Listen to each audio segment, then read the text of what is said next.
Bismillahirrahmanirrahim. Assalamualaikum warahmatullahi wabarakatuh. Selamat pagi, salam sejahtera buat kita semua. Om Swastiastu, Namo Buddhaya, salam kebajikan. Bismillahirrahmanirrahim. Wala haula wala quwwata illa billah. Ma ba'du. Yang kami hormati Pak Rektor Universitas Indonesia Prof. Ari Kunchoro dan seluruh keluarga besar UI, baik dari Majelis Wali Amanat, dari Ketua Senat Akademik, dan seluruh teman-teman sivitas akademika Universitas Indonesia yang kami hormati, kami banggakan. Saya kira tepuk tangan buat beliau semua. Teman-teman dari Paguyuban, ada Pak Bima, Kepala BKN, Kepala ANRI, Kepala Ombudsman, kemudian Pak Prof. Erwan, makasih dari KPRB, Prof. Eko Prasojo maksud saya sering keliru Prof. Erwan sama Prof. Eko Prasojo ini. Prof. Eko Prasojo, kemudian teman-teman dari LAN, dari BKPM dan seluruh kementerian lembaga, para bupati yang hadir ada dari Papua dan dari berbagai daerah di seluruh Indonesia, dan sebagian hari ini mengikuti secara daring yang kami hormati, kami banggakan. Ibu Sesmen dan teman-teman, Prof. Erwan ini berdiri Pak, ini pejabat tinggi di Kemenpan RB ini. Nah, karena memang paling tinggi. Ibu saya hormati, pagi hari menangkap ikan ditangkap di dalam tambak. RB tematik telah diluncurkan, mari wujudkan reformasi birokrasi berdampak. Ibu dan saya hormati, hari ini adalah hari yang membahagiakan buat kami karena di kampus ini beberapa hal nanti akan dibicarakan. Sejatinya saya ingin ikut sampai siang, Pak Rektor. Tapi ternyata nanti kami harus paparan di rapat kabinet paripurna, salah satu yang kami sampaikan hari ini di Istana Negara, sehingga mohon maaf nanti setelah ini kami akan geser di Sapa Mahasiswa di fakultas sebelah. Setelah itu kami izin akan bergeser ke Istana. Ibu dan saya hormati, ini adalah tema kami yang baru ketika kami dilantik. Saya sering sampaikan kami dilantik kalau pemain bola ini babak kedua di atas menit ke-10 Pak. Nah, kalau pembalap F1 ini lap terakhir kira. Nah, tetapi harus banyak yang dimenangkan dari perjalanan dan pertarungan ini. Tapi kami yakin kalau kolaborasi kita jalankan dengan strategi yang pas, ada banyak hal yang bisa kita kerjakan bersama-sama. Bapak Presiden memberikan arahan ketika kami dilantik. Pertama, beliau berharap reformasi birokrasi ini harus berdampak. Kita tidak boleh lagi sibuk di hulu dan kita harus mengkampanyekan bagaimana dampaknya. Maka ketika kita ingin memperoleh dampak, maka Kemenpan harus membuat kebijakan baru, bagaimana tools yang dipakai juga mendorong bagaimana birokrasi ini berdampak. Yang kedua, kita tidak boleh lagi berada dalam tumpukan-tumpukan kertas. Maka arah di internal kami pun harus bikin aturan-aturan, merubah regulasi yang selama ini lebih ke laporan-laporan, ke angka-angka, tapi lebih ke dampak. Oh ya, Prof. Mantan Dirjen Otonomi daerah. Nah, di depan saya masih Dirjen Otonomi Daerah terus. Saya mohon maaf ya karena ada pakai masker, jadi saya tidak menyapa satu-satu dan ada lampu sehingga kami tidak bermaksud untuk tidak menyapa dengan baik Ibu dan saya hormati. Jadi yang kedua, beliau berharap ini lincah. Oleh karena itu maka kami harus introspeksi ke dalam apa yang membuat ini ribet. Maka kami terus berdiskusi dengan BKN, dengan teman-teman LAN yang menyuplai SDM-nya, begitu juga terkait dengan regulasi di para deputi yang harus kami rubah. Oleh karena itu kami telah membuat skala prioritas Pak Rektor, tentu tidak mungkin semua kami kerjakan. Pak Rektor saja punya skala prioritas. Waktu kami yang pendek, kami putuskan 7 skala prioritas yang harus kami beresin. Pertama, memangkas proses bisnis layanan kepegawaian. Yang tadinya ribet, ini kita rombak lebih cepat. Dari 11 proses bisnis kita pangkat hanya menjadi 3 saja. Dan BKN telah di trial and error, di 3 bulan pertama ini kami beresin. Sehingga target kami tidak ada lagi ASN, dosen, mengurus kenaikan pangkat, mengurus mutasi itu rumit. Khusus urusan dosen dan guru sedang kami beresin. Mudah-mudahan dalam bulan ini sudah selesai bersama. Yang kedua, inilah proses bisnis yang kami pangkas. Yang berikutnya adalah perombakan terkait dengan penerapan reformasi birokrasi tematik. Inilah yang akan kita bahas pada hari ini. Ibu dan saya hormati, RB tematik ini penting karena selama ini orang untuk mendapatkan nilai RB ini harus berjibaku dengan berbagai hal. Dan oleh karena itu kami fokus kepada dampak. Yang pertama, dampaknya ini istilahnya Pak Prof. Eko Prasojo harus inline dengan target prioritas Bapak Presiden. Ada banyak kegiatan kementerian lembaga, pemerintah daerah menghabiskan anggaran besar tapi sebagian tidak inline dengan target prioritas Bapak Presiden. Itulah yang pernah kami contohkan bagaimana anggaran kemiskinan yang tersebar di KLPD kurang lebih 500 triliun tapi dampaknya baru 0,6 sampai 0,5%. Maka tata kelolanya mesti kita beresin. Salah satunya kita fokus kepada RB yang berdampak. Maka target RB kita adalah penanganan kemiskinan. Tata kelolanya kami langsung ketemu dengan BPS dan berbagai pihak bagaimana RB ini bisa mewujud dalam tata kelola yang lebih bagus. Oleh karena itu, Prof ke depan RB-nya naik Pemda tidak perlu ngelobi ke Jakarta, tidak perlu ngundang konsultan rapat di hotel-hotel. Cukup kurangi saja angka kemiskinannya di kabupatennya, angka RB-nya otomatis melompat naik. Begitu juga terkait dengan kementerian lembaga sesuai dengan program prioritasnya. Yang kedua, Ibu dan Saudara hormati, inilah kemarin bagaimana penyederhanaan evaluasi reformasi berdampak. Dulu harus mengisi 259 komponen pertanyaan, harus mengupload ribuan dokumen untuk naik RB-nya. Kami rombak sekarang cukup menghitung 26 indikator dampak. Jadi fokus pada aspek hulu kemarin, yaitu tata kelola internal birokrasi, sekarang fokus pada aspek hilir, yaitu menyelesaikan problem rakyat dengan tetap mengedepankan tata kelola internal yang baik. Sehingga dengan demikian dampak pelayanan publik penyerahan reformasi birokrasi adalah menghilangkan penilaian mandiri atau PMRB yang selama ini menyita sumber daya hingga 300 juta per Pemda. Kalau saya sih lebih dari 300 juta, harus konsultasi, rapat-rapat dan seterusnya untuk konsultan rapat dan lain-lain sehingga menghemat kurang lebih 100 sampai 150 miliar per tahun untuk seluruh Pemda dalam konteks ini. Sehingga dengan demikian target kami, Pak sekalian saya hormati, dampak inilah Prof yang harapan kami bersama-sama dengan kampus ketika ke lapangan mendorong Pemda untuk bekerja yang berdampak. Yang berikutnya adalah RB peningkatan investasi. Investasi inilah yang kita dorong, kalau investasinya naik maka RB-nya mereka bisa naik. Dan ini pekerjaannya bukan hanya pekerjaan Pemda dan KL, tapi kami telah mendorong untuk Polri, Kejaksaan dan TNI. Covid telah memberikan bukti nyata bagaimana TNI Polri bersatu, bersama rakyat dan pemerintah daerah, ternyata penanganan Covid bisa berjalan dengan baik. Kalau kemiskinan bersama-sama diintervensi oleh Babinsa, Babin Kamtimas, Jaksa misalnya, untuk ikut melihat apakah sudah benar prosesnya jalan dan mendorong desa dan daerah menangani ini, kami yakin investasi akan meningkat. Tidak zamannya lagi menghambat investasi, tapi bagaimana mereka bersama-sama membuat karpet merah untuk investasi. Kalau investasi ini tumbuh, maka lapangan pekerjaan akan berlimpah dan kemiskinan pasti akan berkurang. Yang berikutnya Prof dan teman-teman semua adalah kita dorong bagaimana RB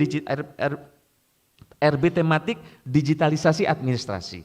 Digital ini kunci, arahan Bapak Presiden minta supaya birokrasi tidak boleh jelimet lagi.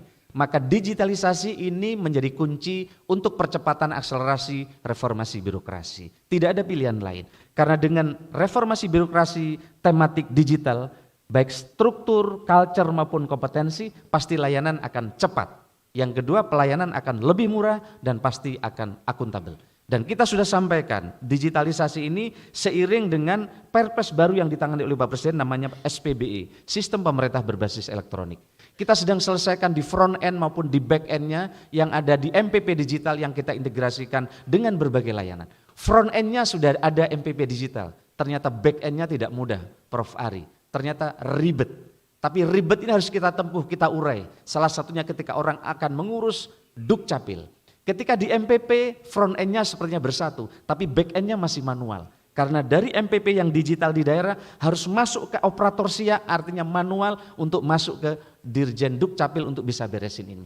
Tapi alhamdulillah Prof ini kita urai 1,5 bulan bersama teman-teman, baik dari kebijakan maupun IT-nya, insya Allah akan ada titik temu, 24 layanan ini targetnya di bulan ini akan semua terintegrasi. Sehingga tidak lagi manual, maka misalnya orang di Kulon Progo, jadi dosen di UI untuk merubah perubahan nama atau KK, tidak perlu datang, cukup mereka dari HP, maka dia akan bisa berubah. Tentu tidak semua daerah akan bisa dikerjakan. Akan kita pilih pilot project, sedikitnya 50 daerah yang sudah advance untuk mengerjakan ini yang ekosistemnya sudah terbentuk. Sehingga ke depan kalau sebelumnya mengisi berulang-ulang, ke depan rakyat akan mengisi cukup sekali input data. Masyarakat harus membuat akun banyak, karena setiap inovasi harus membuat aplikasi, dan ini semua insya Allah secara bertahap dengan pilot project ini akan diberesin seiring dengan front end dan back endnya telah bersama-sama kita tuntaskan. Yang berikutnya Pak Sekjen saya hormati adalah terkait dengan kita sedang menyelesaikan sistem pemerintah berbasis elektronik. Yang ini hampir 2 tahun pemerintah Presiden belum berkenan menandatangani karena beliau takut ada tumpang tindih. Tapi akhirnya beliau menandatangani ini. Dan inilah nanti akan kami sampaikan di sidang kabinet, bagaimana kita lihat penerapan enterprise arsitektur internasional, ternyata kalau IGDI-nya bagus, SPBI-nya bagus, ternyata yang lain juga bagus. Kita lihat ternyata Singapura sudah mulai di tahun, mana Singapura? Ya Denmark mulai tahun 2003, dan dia sekarang nomor 1 di dunia. Inggris memulai 2005, kemudian Korea Selatan mulai tahun 1999, dan Singapura mulai 1980, dan Indonesia memulai tahun ini seiring dengan Perpres telah ditandatangani oleh Bapak Presiden. Inilah saya kira Bapak sekalian kita memenuhkan momentumnya untuk RB tematik di digital. Yang berikutnya Prof.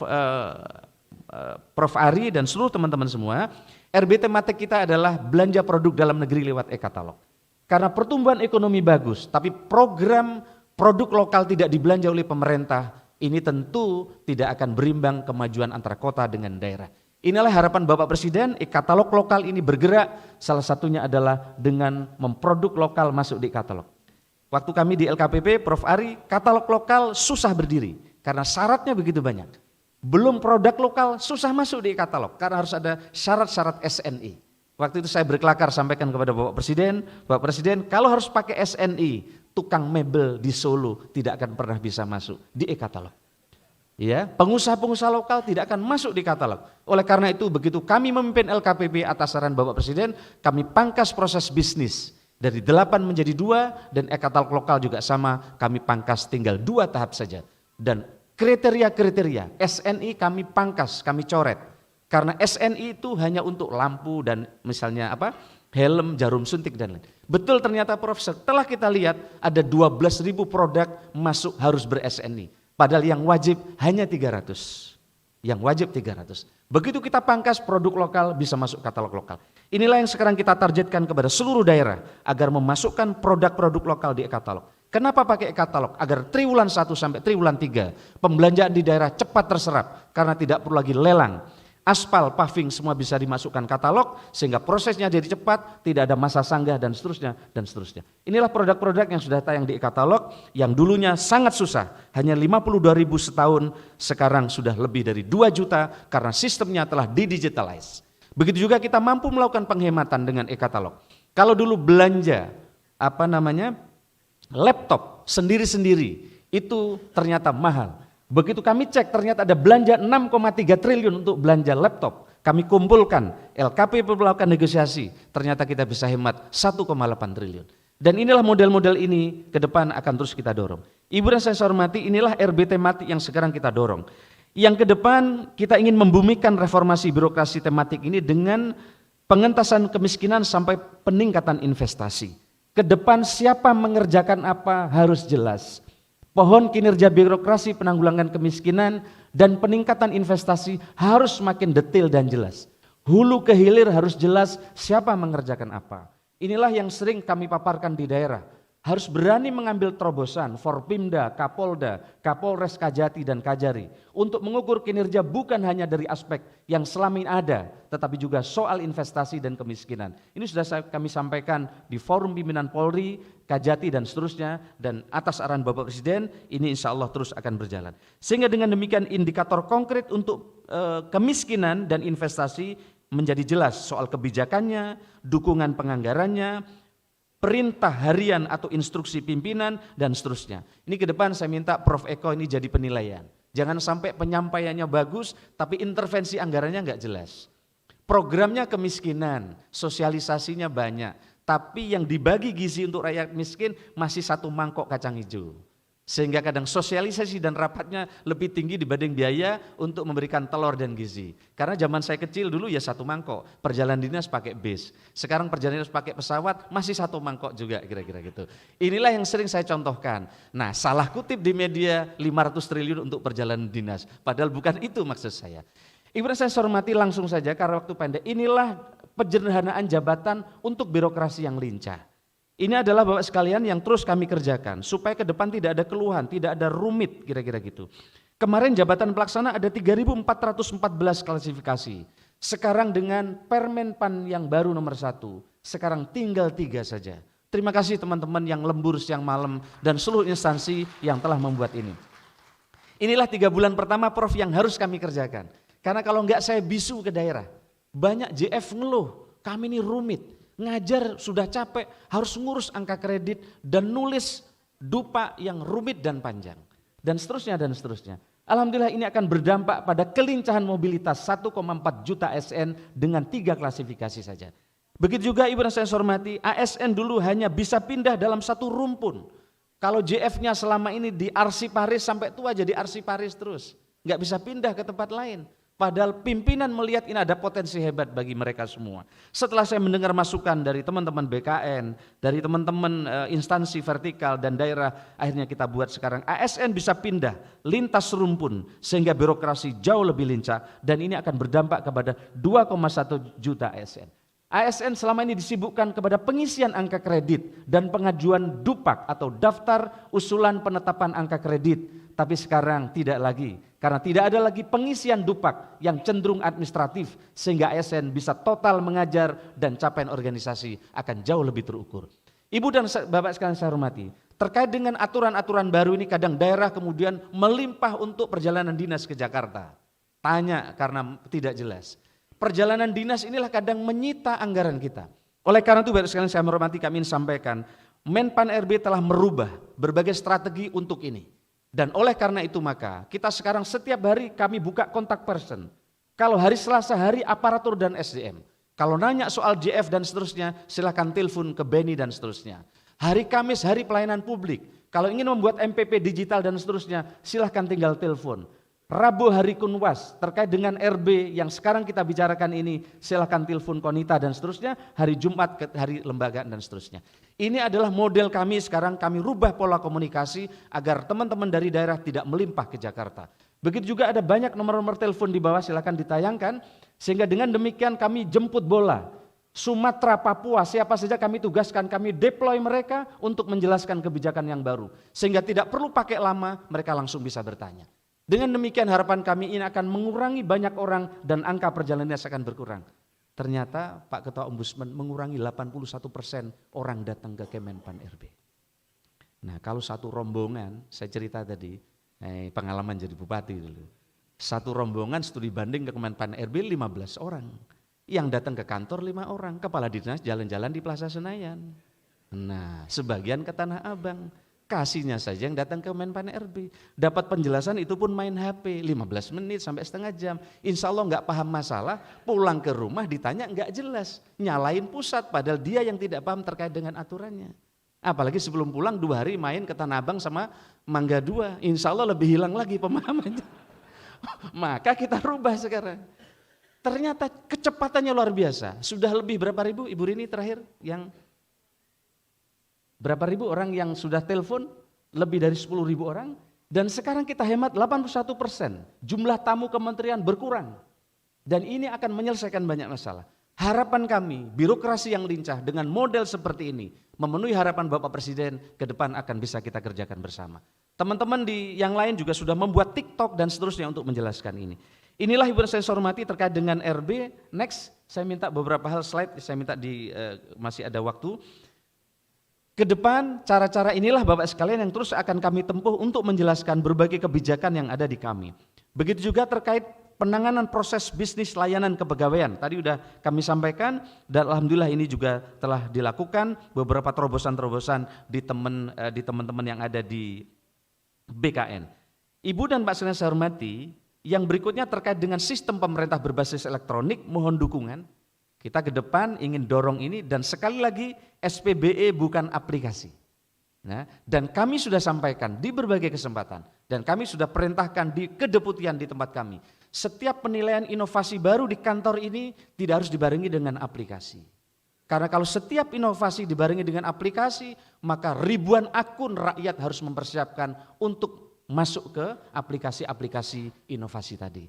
Oleh karena itu Ibu dan saya hormati, insya Allah dengan cara-cara ini ke depan akan jauh lebih efisien. Inilah saya kira kalau kita cek peningkatan indeks government development kita. Kita lihat Ibu dan Mbak saya hormati, di angka ini kita mengalami pergerakan dalam tahun terakhir naik dari 88 ke 77 ya. Sebentar. Ya, naik dari 88 ke 77. Nah, kita akan bekerja keras lagi. Nomor 1 itu Denmark, dan dia punya indeks yang sudah lebih tinggi dibanding negara lain. Ke depan Bapak sekalian, peningkatan indeks ini ternyata dicapai oleh negara-negara yang serius menangani SPBE-nya.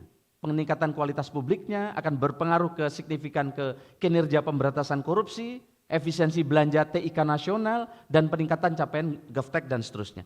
Saya minta tadi beberapa negara, saya minta di slide-nya ditampilkan terkait dengan beberapa negara yang ternyata paralel dengan indeks SPBE-nya yang bagus.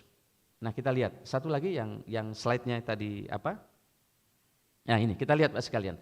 Denmark nomor 1 ya, kemudian Finland nomor 1, Korea Selatan, New Zealand dan seterusnya. Ternyata mereka SPBE-nya nomor 1, indeks persepsi korupsinya akhirnya juga nomor 1. Tingkat kemudahan berusahanya juga nomor 1, dan indeks penegakan hukumnya juga nomor 1. Inilah menjadi PR kami sekarang, mendorong para Kemenko untuk membereskan sistem integrasi layanan di internal masing-masing. Contoh di Kemenko Polhukam, kami sedang dorong bersama-sama bagaimana sistem pelaporan terkait dengan pelaporan perkara secara terintegrasi, ini juga menjadi bagian yang sedang jadi prioritas di Kemenpan RB. Ibu dan saya hormati, yang berikutnya terkait dengan transformasi organisasi. Kalau dulu jabatan kita strukturnya sangat banyak, sekarang dengan delayering targetnya kami juga lebih lincah. Inilah inisiatif-inisiatif strategis yang kami dorong sekarang. Menko Polhukam sedang mendorong progres ini, salah satunya adalah di Dukcapil, next. Begitu juga yang ada di Kemenko yang lain, misalnya adalah bidang politik, hukum dan keamanan, kemudian juga bidang perekonomian. Inisiatif-inisiatif strategis ini sedang kami dorong bersama-sama. Kami kira ini Bapak sekalian yang bisa kami sampaikan yang paling akhir terkait dengan SDM. Ini SDM ini yang rame, karena akhir tahun ini undang-undangnya harus selesai yang namanya non-ASN. Saya ingin sampaikan ini lingkaran siklus negatif. Nah, ini dinaikkan, ini dulu. Bapak sekalian, kalau kita lihat siklus negatif ini Prof, ini problemnya rekrutmen ASN kita ini tidak berkualitas. Karena rekrutmen ASN kita tidak berkualitas, maka birokrasi kita juga tidak profesional. Kira-kira begitu. Karena tidak profesional, maka pelayanan publik itu lambat dan tidak berkualitas. Nah, karena tidak berkualitas, maka investasinya juga terhambat. Nah, karena investasi terhambat, maka lapangan pekerjaan sulit didapat. Nah, karena sulit didapat, maka pengangguran meningkat.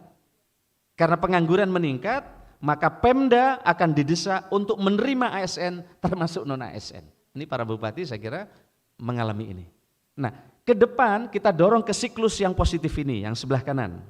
Nah, rekrutmen ASN kita berkualitas.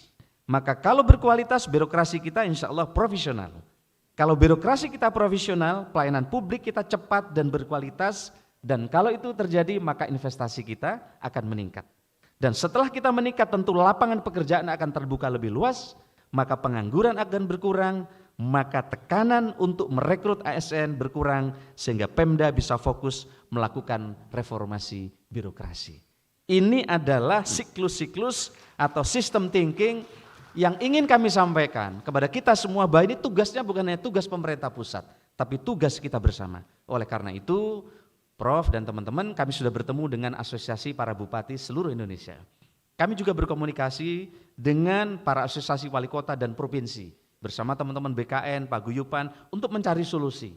Alhamdulillah insya Allah sudah ada solusi jalan tengah, tapi kita sedang akan laporkan dulu kepada Bapak Presiden, dan kami sudah berkomunikasi dengan Komisi 2, kita sudah akan temukan jalan tengah tanpa menambah anggaran, karena coba tadi kebijakan itu yang penting tidak nambah anggaran, yang kedua tidak nambah orang, dan tidak akan menambah beban bagi daerah. Inilah yang ke depan sedang akan kami solusi. Jadi yang penting kita akan hindari PHK, menghindari pembengkakan anggaran, tidak ada lagi istilah non-ASN. Meskipun Prof kita ini sedang ada tarik-menarik sekarang ini. Seperti tarik tambang, silakan slide-nya. Nah tarik tambang ini biasanya, ini kan antara birokrasi berkelas dunia yang disampaikan oleh Prof Kuncoro tadi, dengan birokrasi yang sebelah kiri. Nah ini kalau mau pemilu, pemilihan bupati, ini yang kiri yang menang biasanya ini. Nah ini apalagi sekarang ini tarikannya ke kiri nih. Gimana non-ASN, padahal dulu sepakat, ada undang-undangnya, 2018 ada PP-nya bahwa tahun ini terakhir. Tapi begitu mau masuk politik enggak terakhir ini. Terakhir setelah pemilu, nanti setelah pemilu masih terakhir lagi. Dia ngasih cerita ke saya nih Pak Bima ini saya. Nah inilah saya kira dilema-dilema yang kita hadapi, tapi mohon mari kita urai bersama. Saya kira ini Pak sekalian saya menghormati, mohon maaf karena waktunya pendek, tapi kami ingin berterima kasih kepada semua ibu Pak yang hadir pada kesempatan ini. Mohon dibantu pemerintah bersama-sama, mari bersama-sama kita dorong reformasi birokrasi berdampak. Teman-teman di UI mohon juga bantu untuk ke bawah, kami ingin bergerak bersama-sama untuk mewujudkan birokrasi berdampak. Inilah saya kira yang bisa kami sampaikan, terima kasih. Saya akan baca pantun lagi. Ke laut menangkap kepiting, kepiting dimakan pakai sambal bajak. RB tematik sangatlah penting untuk RB yang lebih berdampak. Mohon maaf yang sebesar-besarnya jika banyak kekurangan dalam penyampaian ini. Terima kasih kepada semua tim. Terima kasih kurang lebihnya, saya mohon maaf.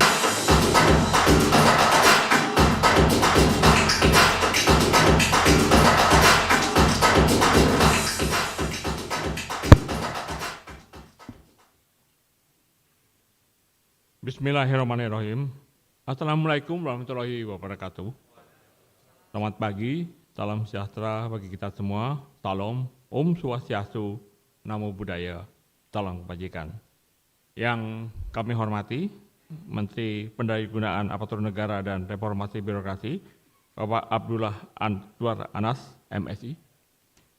Deputi Bidang Reformasi Birokrasi, Akuntabilitas dan Pengawasan, Kementerian Pan-RB, Profesor Dr. Erwan Agus Purwanto, MSI. Deputi Bidang Metodologi dan Informasi Statistik, BPS, Dr. Eng Imam Mahdi, MT. Deputi Bidang Kerjasama Penanaman Modal Kementerian dan Investasi BKPM, Dr. Yatno SH, LLM. Sekretaris Eksekutif Komite Pengarah Reformasi Birokrasi Nasional, Profesor Dr. Eko Prasojo, Makrer Publik, Ketua Majelis Wali Amanat, Ketua Dewan Guru Besar, Ketua Senat Akademik, Sekretaris Universitas dan para Wakil Rektor Universitas Indonesia, para pimpinan unit kerja lingkungan Pusat Administrasi UI, para koordinator zona integritas, fakultas, sekolah, dan vokasi, serta para hadirin di Balai Sidang UI maupun yang mengikuti live streaming Grand Launching Kebijakan RB Tematik. Puji syukur kehadirat Allah Subhanahu wa Ta'ala, Tuhan Yang Maha Esa, atas limpahan rahmat dan karunia-Nya sehingga kita dapat menghadiri acara pada hari ini, yaitu Grand Launching Kebijakan Reformasi Birokrasi Tematik oleh Kementerian Pendayagunaan Aparatur Negara dan Reformasi Birokrasi. Bapak Menteri dan hadirin yang saya hormati, dengan dinamika tantangan global dan pesatnya kemajuan teknologi, sebagai sebuah organisasi, perguruan tinggi dituntut untuk terus melakukan perubahan. Dalam hal ini, perubahan perlu difokuskan pada penataan dan transformasi organisasi hingga menjadi lebih responsif, agile, serta adaptif dalam melakukan pelayanan publik. Ketika berbicara soal perubahan manajemen SDM dan tata kelola, konsep reformasi birokrasi tidak bisa dilewatkan. Dan di sini kami juga melakukannya walaupun pada tingkat universitas, dan ini juga kami melihat agenda nasional sebagai benchmarking. Dalam mendukung program reformasi birokrasi nasional, berbagai upaya serta pencapaian telah ditorehkan oleh Sivitas Akademika Universitas Indonesia. Dari segi upaya, kami telah membuat sebuah rencana aksi, yaitu reformasi birokrasi dan transformasi universitas pada tahun 2021 silam untuk mendorong perubahan organisasi menuju tata kelola yang efektif dan lebih baik. Upaya ini didukung oleh penyelenggaraan Universitas Indonesia Zona Integritas Award yang ditujukan untuk mendorong pencanangan zona integritas di fakultas, sekolah, dan program di UI. Sejak tahun 2020, UI dengan proaktif berpartisipasi pada inisiatif zona integritas di tingkat Kementerian Pendidikan, Kebudayaan, dan Riset Teknologi melalui Fakultas Kesehatan Masyarakat. Dampaknya luar biasa. Ini bisa kita lihat dari kelancaran administrasi, ya, walaupun di sana sini tentunya masih ada yang perlu diperbaiki, dan ini rupanya tertangkap juga oleh Badan Peringkat Internasional, sehingga kami dapat memperbaiki posisi kami. Acara pagi ini yang merupakan peluncuran simbolis roadmap reformasi birokrasi Kemenpan RB merupakan suatu kehormatan bagi kami karena UI sudah inline dengan apa yang dilakukan oleh pemerintah. Perubahan roadmap reformasi birokrasi 2020-2024 ini akan menjadi sangat relevan dan akan merefleksikan 6 tema program prioritas pemerintah yang sedang dilakukan. Dan ini juga sejalan dengan perkembangan ilmu bahwa kemakmuran suatu negara, pertumbuhan ekonomi tidak hanya ditentukan oleh faktor kapital, faktor human capital, tapi ditentukan juga oleh governance, ya, reformasi birokrasi. Inilah pengembangan terbaru dari model pertumbuhan endogen. Ya. 2 orang sudah menang Nobel, Robert Solow, kemudian satu lagi Romer, ya, dengan ini, dan satu lagi kita tunggu, yaitu Acemoglu namanya. Ya. Acemoglu, mungkin dia akan menang, belum. Ya. Tapi ini adalah suatu tren yang kita lihat di dunia bahwa roadmap reformasi birokrasi merupakan suatu jalan untuk meningkatkan kemakmuran bangsa dan negara. Semoga acara ini dapat semakin mendorong peningkatan kualitas kelembagaan di Indonesia serta peningkatan kerja menuju birokrasi kelas dunia sehingga semakin berkontribusi bagi kemajuan bangsa dan meningkatkan posisi Indonesia di tengah pergaulan bangsa-bangsa di dunia. Sekian, wassalamualaikum warahmatullahi wabarakatuh. Profesor Dr. Erwan Agus Purwanto, Deputi Bidang Reformasi Birokrasi, Akuntabilitas Aparatur dan Pengawasan di Kemenpan RB. Yang kedua ada Profesor Dr. Eko Prasojo, Sekretaris Eksekutif dari Komite Pengarah Reformasi Birokrasi Nasional. Narasumber Muhammad Romzi, Direktur Sistem Informasi Statistik BPS. Ada Deputi Bidang Kerjasama Penanaman Modal dari Kementerian Investasi dan BKPM yang akan berbincang bersama kita pada ini, Dr. Riyatno. Tepuk tangan untuk para narasumber. Pak Erwan, mengapa perubahan dari roadmap untuk 2020-2024 ini dianggap perlu dilakukan dan apa saja yang secara inti itu nanti betul-betul bisa berubah? Yang paling penting lagi, yakin nggak Pak ini bisa dilaksanakan sedemikian rupa dalam waktu yang cepat? Baik, terima kasih Mas Bayu. Bismillahirrahmanirrahim. Assalamualaikum warahmatullahi wabarakatuh. Saya kira tadi sebagian sudah dijelaskan oleh Bapak Menteri mengapa kita perlu melakukan refocusing roadmap RB kita. Ada banyak masukan termasuk dari KPRBN, banyak kritik dan juga arahan dari Bapak Presiden. Kita ini sudah melakukan RB atau sudah ber-RB lebih dari 2 dekade. Saya kira istilah reformasi kan diambil dari gerakan reformasi 98. Betul. Kita ingin melakukan perubahan yang fundamental begitu ya. Nah, namun demikian dari 2 dekade tersebut, dari 20 tahun lebih kita melakukan reformasi birokrasi, masyarakat ini masih merasa kok belum berdampak gitu ya. Belum ada perubahan yang signifikan yang dirasakan oleh masyarakat. Di sisi yang lain, kalau kita bicara tentang tujuan pembangunan nasional yang dicanangkan oleh Bapak Presiden dan Wakil Presiden kan punya visi misi yang harus dicapai. Nah, juga dari assessment itu muncul sebuah fakta bahwa seringkali reformasi birokrasi ini tidak mendukung tadi capaian tujuan-tujuan pembangunan nasional atau masih fokus pada capaian masing-masing instansi pemerintah, kementerian sendiri-sendiri. Tapi mestinya agregatnya akumulasi dari seluruh itu harusnya mendukung capaian tujuan pembangunan nasional. Nah, karena berbagai macam masukan, kritik, latar belakang tadi, termasuk tentu hari ini kita bicara tentang konteks adanya hal-hal yang mendesak, adanya COVID, adanya krisis ekonomi global yang menghantui kita, sehingga kita memang perlu melakukan perubahan-perubahan yang cepat, fundamental terkait bagaimana birokrasi bekerja. Jadi kira-kira latar belakangnya seperti itu, Mas Bayu, mengapa kita kemudian perlu melakukan refocusing, perubahan terhadap roadmap reformasi birokrasi kita. Oke, saya dapat mengerti bahwa sebagai masyarakat kita melihat, kita udah kenal nih istilah reformasi birokrasi itu ya Pak Irwan, tapi sedemikian rupa nih apa yang sudah terjadi rasanya belum terasa betul di tengah masyarakat dan mungkin ini kemudian akan menjadi fokus lagi begitu. Pak Eko, KPRBN menjadi salah satu yang mengarahkan agar sedemikian rupa ada refocusing ini, sehingga dengan demikian ini akan lebih berdampak begitu. Tapi kan sebetulnya sudah kita lakukan upaya-upaya reformasi birokrasi, bukan tidak dilakukan gitu.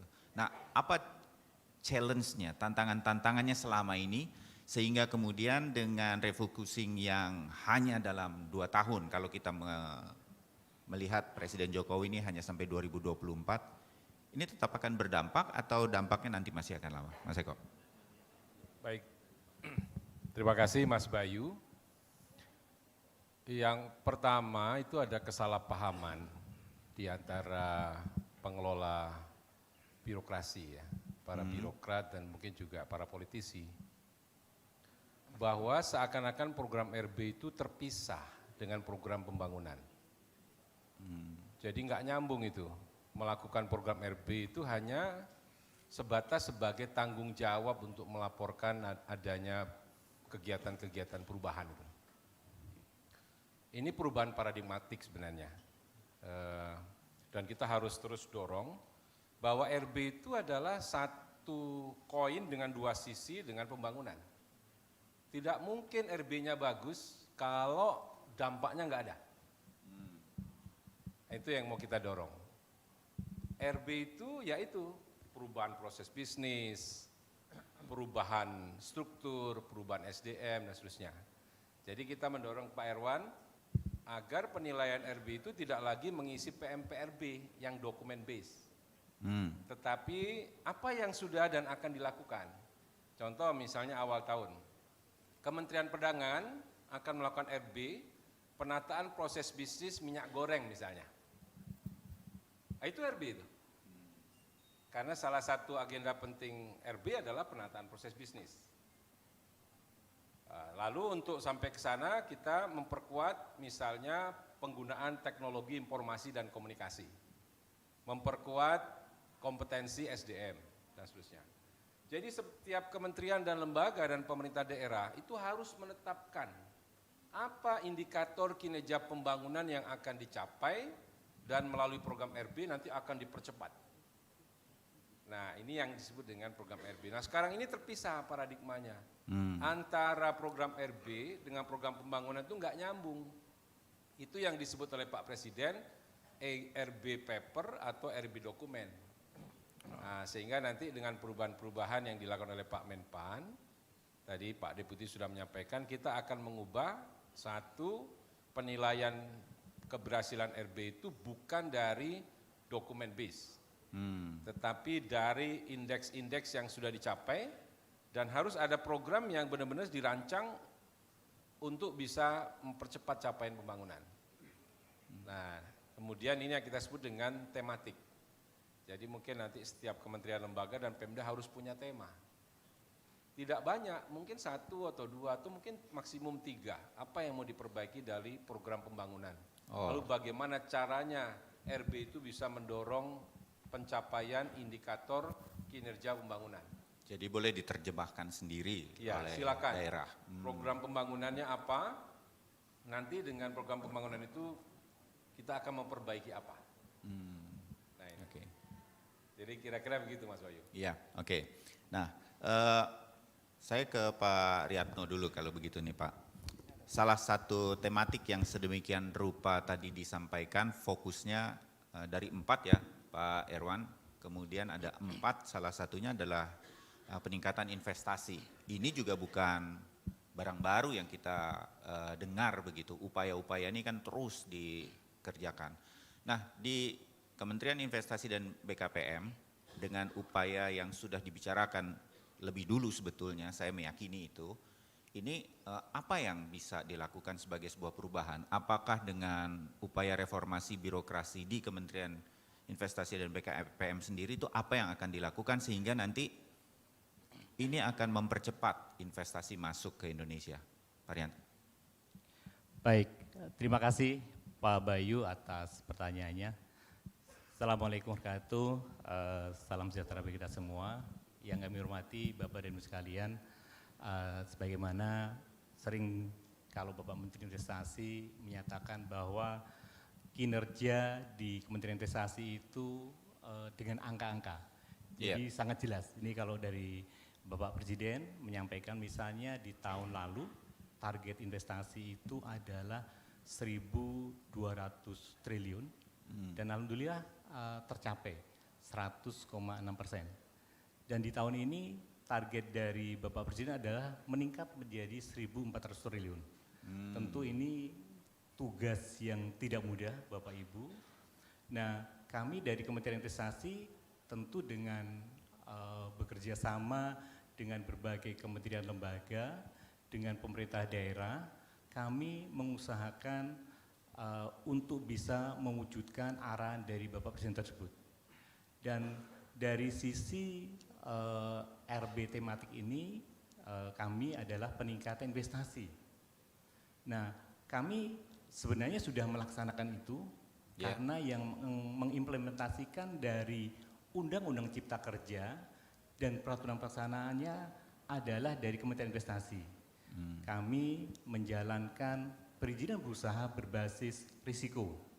Jadi kalau tadi disampaikan oleh Bapak Menteri perlu kerjasama, sinergi, kolaborasi, tentu kami di dalam menyelenggarakan perizinan berusaha berbasis risiko ini bekerja sama dengan baik di pusat maupun daerah. Paling tidak yang ada di Kementerian Investasi itu ada 16 sektor, ada 18 kementerian lembaga.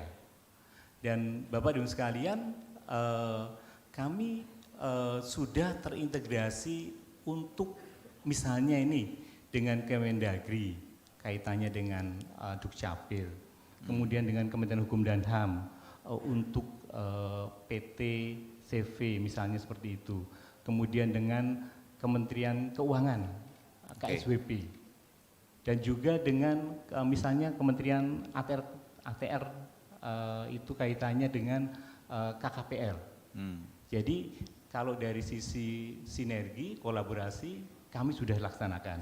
Dan tentu Bapak Ibu kami akan tingkatkan terus apabila masih ada kekurangan-kekurangan dalam pelaksanaan atau implementasi sistem OSS tersebut.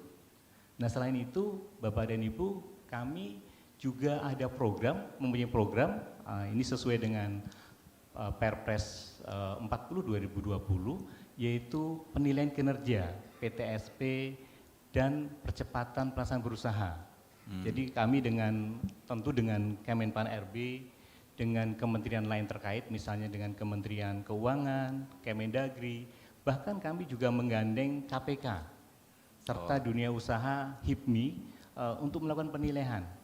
Tujuannya apa? Tujuannya adalah untuk menstandarisasi pelayanan perizinan baik di pusat maupun daerah. Iya. Nah, Pak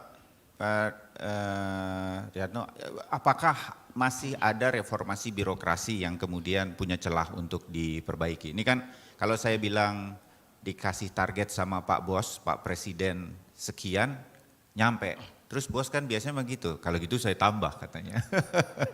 Nah, apakah dengan demikian nanti upaya reformasi birokrasi di semua lini ini akan membantu peningkatan hal-hal berkaitan dengan peningkatan investasi. Masih ada kendala di mana itu? Kok kita sih mendengarnya masih ada keluhan-keluhan begitu? Baik, terima kasih. Bapak dan Ibu sekalian, di dalam implementasi untuk menjalankan khususnya perizinan berusaha berbasis risiko ini, tentu kami menyadari masih ada komplain-komplain dari masyarakat. Di titik mana aja tuh Pak Riyatno? Masih ada. Tapi yang ingin kami sampaikan sebenarnya Bapak Ibu supaya kita memahami semua, dengan sistem OSS berbasis risiko ini sebenarnya sangat mudah mengurus perizinan itu. Karena apa?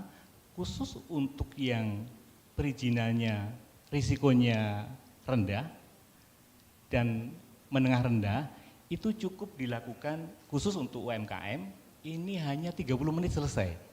Karena yang melakukan verifikasi itu adalah sistem itu sendiri. Oh. Jadi Bapak Ibu sebagai informasi bahwa saat ini sejak di-launching oleh Bapak Presiden tanggal 9 Agustus 2021 sampai sekarang sudah ada atau sudah lebih dari 3.500.000 NIB, nomor induk berusaha. Jadi setiap hari kami di Kementerian Investasi ini karena buka pelayanannya itu 24 jam karena dengan sistem, setiap hari itu antara 7.000 sampai 80.000 sampai 8.000 NIB. Dan sekali lagi memang sebagian besar ini adalah untuk UMKM. Oke. Karena biasanya kalau UMKM kan risikonya rendah atau menengah rendah, cukup 30 menit selesai. Dan kalau risikonya rendah untuk UMKM, untuk usaha mikro kecil itu sudah bisa dilakukan untuk persiapan sampai untuk operasional. Nah, kalau yang risikonya menengah tinggi dan tinggi, memang ini perlu diverifikasi oleh aparat, baik di pusat atau di daerah, sesuai dengan kewenangannya. Ada yang merupakan kewenangan pusat, ada yang di daerah. Nah, verifikasi inilah yang masih memerlukan dicek lapangan. Oke. Namun kalau untuk yang sudah misalnya ini Bapak Ibu, kalau terkait dengan KKPR, kalau dulu izin lokasi, kalau sudah punya RDTR digital, maka ini bisa langsung tersambung dan saat itu juga segera bisa terbit. Karena ini cukup diklik dan tidak ada kalau dari misalnya Kementerian pengampunya, misalnya ATR BPN itu mengklik, berarti KKPR langsung muncul. Oke. Ya, jadi semua sistem semacam ini sudah mulai terjadi dan berbanding lurus bahwa investasi mencapai target pada saat ini, begitu ya. Oke Pak, nanti kita gali lagi. Saya ke BPS, Pak Romzi. Kita tahu bahwa selama ini ada data-data yang selama ini menjadi tolok ukur. Ada tematik pengentasan kemiskinan juga dalam roadmap yang baru untuk reformasi birokrasi tematik ini. Nah, bisa Pak dijelaskan sebenarnya peran dari BPS ini spesifik nanti dalam reformasi birokrasi ini seberapa penting untuk kemudian melihat, mengukur roadmap dalam 2 tahun ini, dalam kurun waktu enggak sampai 2 tahun nanti sudah akan ada dampaknya. Pak Romzi, data-data seperti apa dan sebenarnya peran BPS itu di mana? Silakan. Baik, terima kasih Mas Bayu. Pertama, Assalamualaikum warahmatullahi wabarakatuh. Waalaikumsalam. Saya ingin meluruskan tadi jabatan saya Mas Bayu. Oh, Sekarang maaf Pak. saya bukan di Direktur Sistem Informasi Statistik, udah sejak setahun yang lalu. Saya di Direktur Analisis dan Pengembangan Statistik. Oh, dikoreksi sama Pak Romzi sendiri. Terima kasih banyak Pak. Ya, mohon izin menyampaikan bahwa seharusnya hari ini Pak Imam Mahdi yang hadir gitu ya. Cuman qadarullah karena ada sidang Komisi Statistik PBB, jadi beliau meminta saya untuk mewakilkan di acara kegiatan ini gitu ya. Mudah-mudahan ini pertanda baik gitu. Kalau Imam Mahdi turun gitu kan bubar. Iya, pertanda baik Pak. Amin, mudah-mudahan ya. Pertanda baik juga hujan turun hari ini, mudah-mudahan tahun depan Pak Romzi yang berangkat ke PBB, amin. Amin. Ya. Silakan Pak. Ya Mas Bayu, jadi kami barangkali mungkin semua sepakat ya kalau kita itu bicara pembangunan harus berbasis pada data gitu kan. Evidence based policy, evidence based decision making, evidence based development, istilah-istilah itu pada prinsipnya adalah kehadiran data itu menjadi kebutuhan. Nah, tadi kita sepakat gitu ya bahwa RB kali ini itu kita harus bergerak serempak untuk menuju RB yang berdampak. Nah, untuk bisa menghasilkan satu pembangunan yang berdampak gitu, ini yang menjadi kunci adalah kualitas daripada data yang kita hasilkan gitu.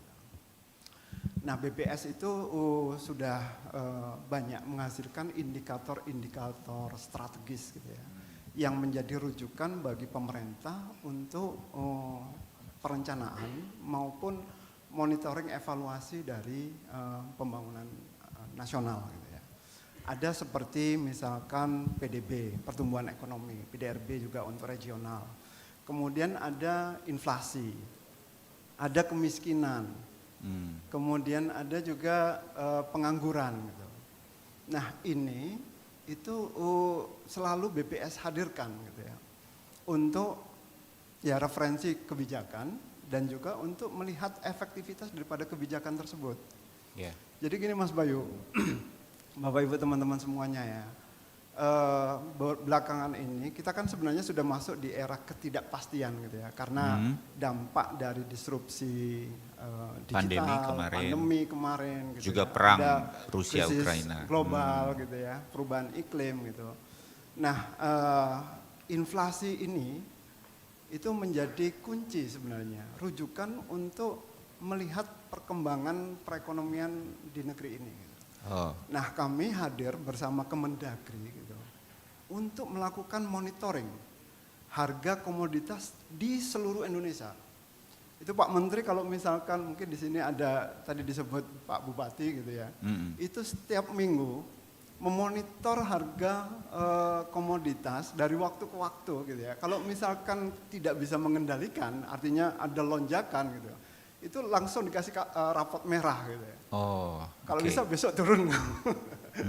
Segitunya gitu. Yeah. Jadi itu yang barangkali mungkin terkait peran tadi gitu ya. Prinsipnya kami punya visi bahwa kami ingin menyediakan data statistik yang berkualitas gitu. Untuk kebijakan yang berkualitas, yang tepat sasaran ke penerima manfaat gitu. Nah, untuk itu Mas Bayu, kami tidak bisa jalan sendiri gitu. Kami merangkul forum masyarakat statistik gitu ya, yang ada praktisi, ada akademisi gitu ya. Kemudian juga kami merangkul lembaga internasional. Itu untuk mengawal dan juga mengawasi prosedur penyelenggaraan kegiatan statistik yang kita lakukan gitu, untuk bisa menghasilkan data statistik berkualitas tadi gitu. Jadi intinya kami hadir untuk menyediakan data statistik berkualitas gitu. Tapi di era ketidakpastian seperti ini ada istilah era new ecosystem yang mana semua bisa menjadi produsen data dan semua berkeinginan untuk memanfaatkan data itu gitu. Nah, jadi BPS nggak bisa sendirian gitu kalau misalkan untuk mengelola data yang begitu banyak, ada di mana-mana, kebutuhan demand-nya juga tinggi gitu ya. BPS harus merangkul kementerian lembaga terkait untuk sama-sama menyediakan data yang dibutuhkan gitu, dengan cara yang cepat gitu. Nah, itu tantangan ke depan. Terbayang ya Pak Romzi ya, supaya datanya jangan salah, nanti tegurannya salah lagi kepala daerahnya disentil atau disuruh turun, terbayang ya. Jadi kalau ada apa-apa, kalau ada Bapak Ibu Kepala Daerah, Pak Romzi ini dicatat nomor teleponnya, bisa dicek datanya. Sedikit sebelum saya kemudian membuka sesi tanya jawab di bagian yang pertama begitu ya. Pak Irwan, melakukan sebuah perubahan blueprint semacam yang dilakukan dan di launching pada hari ini kan, saya meyakini bukan sesuatu yang tanpa dakdikduk, nggak mudah melakukan perubahan roadmap kan Pak Irwan. Nah, apa yang membuat bahwa ini bisa dilakukan dan ini nanti bisa direalisasi. Sekali lagi dalam waktu yang sangat singkat ini diminta bisa cepat ada dampaknya. Ceritain tuh Pak, prosesnya sedemikian rupa, bagaimana punya keyakinan bahwa oke, ini kita ubah dari sekian lama, yang lama saja itu kan masih diupayakan, masih belum sempurna betul kira-kira, tapi sekarang kita ubah. Pak Erwan. Ya, terima kasih Mas Bayu. Tentu betul memang ini tidak mudah ya, karena ada perubahan grand design, perubahan cara kita melakukan RB. Ya. Namun demikian tentu kita punya modal gitu ya. Modal bahwa kita sudah melakukan RB selama 2 dekade. Sehingga tadi yang disampaikan Pak Menteri sebetulnya yang dibutuhkan itu adalah keseimbangan antara upaya kita secara terus-menerus, secara kontinu memperbaiki mesin birokrasi ini agar kita punya birokrasi yang berkelas dunia. Karena memang contoh-contohnya nyata kalau di negara-negara lain yang maju, yang berhasil promosi dari tadinya negara berkembang seperti kita, kemudian menjadi negara maju, negara industri atau negara high income country, seperti Korea Selatan misalnya, mereka juga punya birokrasi yang memang sangat mendukung itu, yang tadi seluruh aspek dari birokrasi itu diperbaiki, yang disampaikan Pak Menteri tadi di hulunya itu ya. Nah kita sudah punya modal di situ. Nah yang dibutuhkan sekarang dengan berbagai macam perbaikan itu perlu ada fokus baru. Setelah kita perbaiki, fokus kita kemudian bagaimana agar perubahan itu langsung juga menyasar pada hal-hal yang saat ini menjadi concern masyarakat. Jadi ini bukan mengubah total tetapi lebih fokus ke titik-titik mana kira-kira. Namanya kayak totok nadinya di mana gitu ya. Memang badan kita sakit semua tapi harus ada yang menjadi fokusnya, yang menjadi titik-titiknya. Nah sehingga di dalam rancangan besar kita ini, refocusing kita ini ada punya 2 track ya, double track lah kira-kira. Hulu hilirnya itu yang kita sebut sebagai RB yang general, yang perubahan-perubahan yang umum juga kita lakukan, tapi pada saat yang sama kita juga punya RB yang tematik tadi, yang kemudian arah perubahannya lebih khusus ditujukan kepada bagaimana RB yang mengurusi persoalan kemiskinan. Kemudian RB yang mengurus masalah investasi tadi, yang kaitannya dengan Kementerian Investasi. RB yang kaitannya dengan transformasi birokrasi kita menjadi digital, kemudian yang mengurus urusan BDN, urusan inflasi. Sehingga memang tidak mudah, tetapi kita optimis karena sudah punya modal dasar tadi Mas Bayu. Dari situ yang dibutuhkan kemudian ini menjadi perubahan itu harus ada manfaatnya, difokuskan kepada sasaran-sasaran yang jelas. Tidak hanya yang umum saja, tapi kemudian khusus, karena itu akan menjadi pengungkit, akan menjadi leverage kalau kemiskinan bisa diatasi, investasi bisa ditingkatkan, dan seterusnya tadi, sehingga kita bisa tidak hanya berubah menurut skala waktu, tetapi kemudian melakukan loncatan-loncatan. Karena kalau tidak meloncat, negara lain sudah larinya terlalu kencang di depan kita, sehingga kita menjadi tertinggal. Sehingga Presiden sering menyampaikan kemajuan birokrasi kita, RB kita ini tidak hanya dilihat dari kemajuan dari waktu ke waktu, tetapi juga harus komparatif. Negara lain sudah maju seberapa jauh, kita mestinya juga membandingkannya tidak hanya kemarin memang lebih baik dari hari ini, tetapi hari ini kita juga lebih baik dibanding negara yang lain. Jadi ini adalah sebuah roadmap untuk akselerasi atau percepatan, harapannya begitu ya? Betul sekali, ya, Mas Bayu. Siapkan pertanyaan ya Bapak Ibu, setelah saya tanya ke Pak Eko sedikit lagi. Boleh juga disapa, ini banyak para sekda dari daerah, nah itu dia. Nanti bisa menyampaikan pertanyaan atau menyampaikan masukan itu Mas Bayu. Begitu ya Bapak dan Ibu yang dari pemerintahan daerah, harusnya bisa banyak pertanyaan sedemikian rupa yang mungkin nanti bisa disampaikan di sini, terutama ke Pak Erwan dan juga ke Pak Eko. Sedikit Pak Eko, sinergi selama ini saya meyakini bahwa itu sudah terjadi. Paling tidak bertukar informasi dan kerjasama. Bahkan roadmap ini tercipta juga karena sudah ada. Susahnya sinergi ini kan Bapak Ibu sekalian ya, adalah menyatukan dulu kepalanya, ini kita mau satu visi, mau kemana. Nah sekarang sudah terjadi dan sudah diluncurkan. Siapa nanti yang jadi komandannya Pak Eko sedemikian rupa? Nah Pak Eko ada di KPRBN sedemikian rupa, apakah ini nanti Pak Wapres yang betul-betul akan mengawasi sehingga semua on the right track selama 2 tahun ini? Baik, terima kasih Mas Bayu. Jadi yang mengawasi sistem.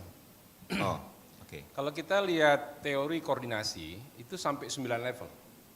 Indonesia itu baru sampai level 3. Level 3 itu baru ngomong-ngomong antara kementerian dan lembaga, antar unit ya. Jadi kita masih di situ, Pak? Kita masih 6 level untuk sampai kita emang jago ngobrol, Pak. Nah, jadi baru ngobrol-ngobrol. Apalagi kalau ada kopi ya kan. Jadi problem penyakit birokrasi kita ini kalau disarikan 2.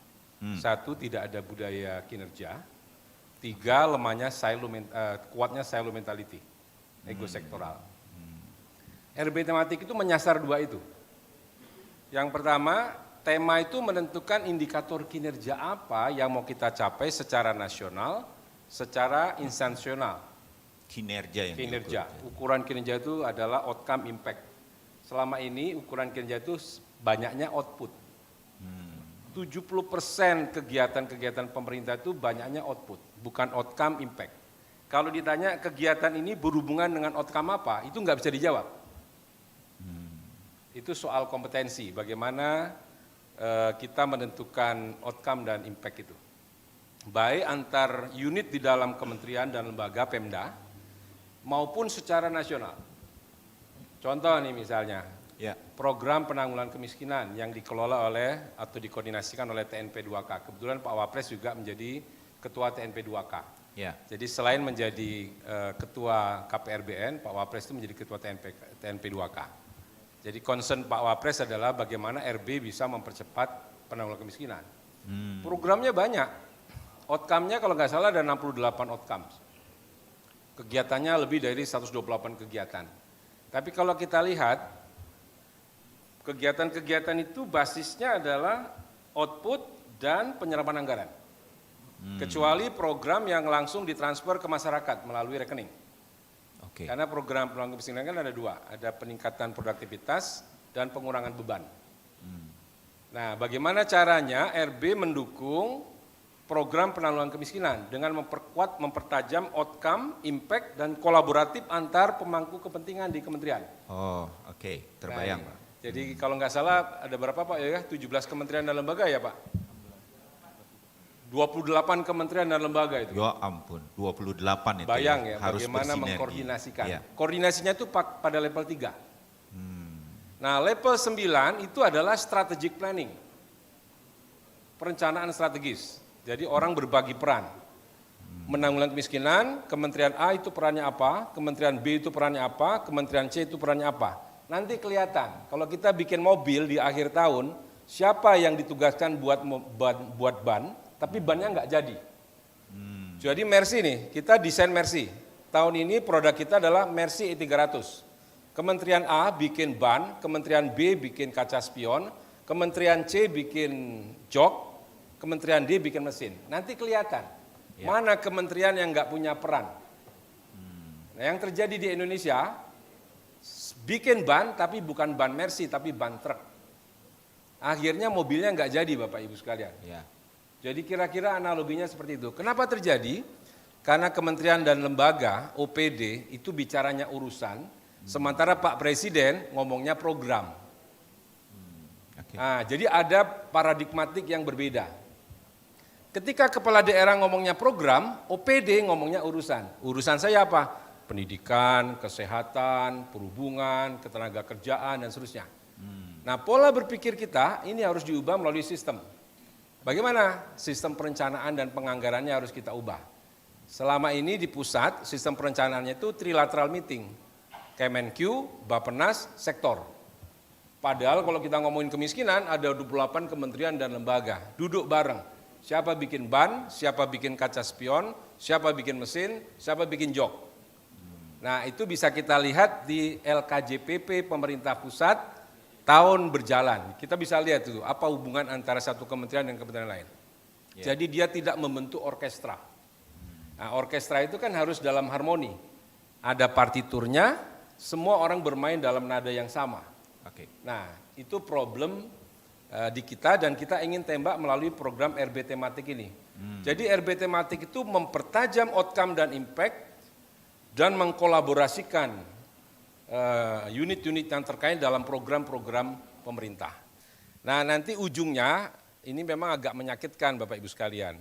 Kelihatan itu struktur organisasi yang nggak kita butuhkan di negara ini. Karena dia banyak program dan kegiatan yang sebenarnya tidak berkontribusi untuk program pembangunan. Itu banyak sekali struktur organisasi yang kalau kita lihat outcome dan impact-nya itu tidak berkontribusi ke dalam program pembangunan. Nah, itulah RB yang sesungguhnya, yaitu RB restrukturisasi ujungnya. Tapi sekarang masih mungkin dalam tahap awal kita menyamakan dulu persepsi. Nah, jadi agenda yang pertama, kita harus mengubah PP 90 2010 mengenai perencanaan RKAKL. Oke. Yang kedua, kita harus ubah Perpres mengenai Sakip. Dari Sakip ditarik ke SAKP. Supaya outcome kementerian dan lembaga itu terikat satu dengan yang lainnya. Nah, Sakipnya kementerian sebenarnya bagus-bagus Bapak Ibu sekalian. Tapi tidak dalam perspektif program, hanya perspektif urusan. Pendidikan, kesehatan, oke. Dalam perspektif Sakip mereka memang bagus, tapi dalam perspektif nasional, bagaimana dia terangkum di dalam program-programnya Pak Presiden. Nah, ini yang harus kita mungkin bangun. Nah, RB tematik itu untuk membangun kolaborasi dan memperkuat outcome itu. Oke. Terima kasih Mas Bayu. Ya, mulai terbayang bagi saya bagaimana kemudian ini menjadi sebuah terobosan dari apa yang selama ini sudah terjadi. Saya buka sesi pertanyaan untuk Bapak dan Ibu, mumpung di sini ada terutama Pak Erwan dan juga Pak Eko. Oke, tolong banyak nih pertanyaannya. Singkat, padat ya Bapak Ibu supaya kemudian nanti bisa dijawab dengan baik. Tetap angkat tangan dulu, saya memilih ke Mas yang pertama dulu itu, yang di atas dengan batik hijau merah. Kemudian Bapak yang di depan ya. Oke. Yang atas, saya izin untuk kepentingan Bapak narasumber, nama, instansinya, silakan Pak. Baik, terima kasih. Salut buat Kemenpan RB dengan acara yang luar biasa hari ini. Saya Ketut Hadi, Kepala Biro Hukum Kemenko Perekonomian, Hukum dan Organisasi Kemenko Perekonomian. Pertama kami sekedar menyampaikan saran kepada Kemenpan RB, terutama Prof. Erwan di sini. Prof, alangkah baiknya bisa didorong satu aplikasi SPBE yang bisa berlaku buat seluruh nasional. Jadi aplikasi misalnya cuti ataupun aplikasi mengenai yang lain-lain itu bisa berlaku nasional sehingga daerah tinggal copy paste sistem itu. Karena kalau satu KL bikin sendiri-sendiri itu dalam pemahaman kami akan mendorong pemborosan anggaran. Yang kedua adalah, ini kembali lagi hanya masalah saran, kalau saya cermati di beberapa website itu masih ada ruang-ruang kosong yang sebenarnya bisa kita dorong untuk iklan-iklan UMK, atau bisa juga pemerintah akhirnya menayangkan iklan untuk meraih PNBP sebagai kompensasi ada pelayanan yang hilang di situ. Jadi PNBP yang selama ini dari misalnya ganti ongkos cetak itu akhirnya mendapatkan masukan dari iklan-iklan di website pemerintah itu. Jadi dua itu, terima kasih, salut luar biasa buat Kemenpan RB. Baik, makasih banyak Mas Ketut. Bapak minta tolong dua pertanyaan ini saya satukan dulu. Di depan, Mas. Silakan Pak. Saya Aris Wahyudi, saat ini pelaksana tugas Sekjen Komnas HAM dan sekaligus juga staf ahli Menteri Ketenagakerjaan bidang ekonomi ketenagakerjaan. Saya akan ke teman-teman dari Kementerian Investasi.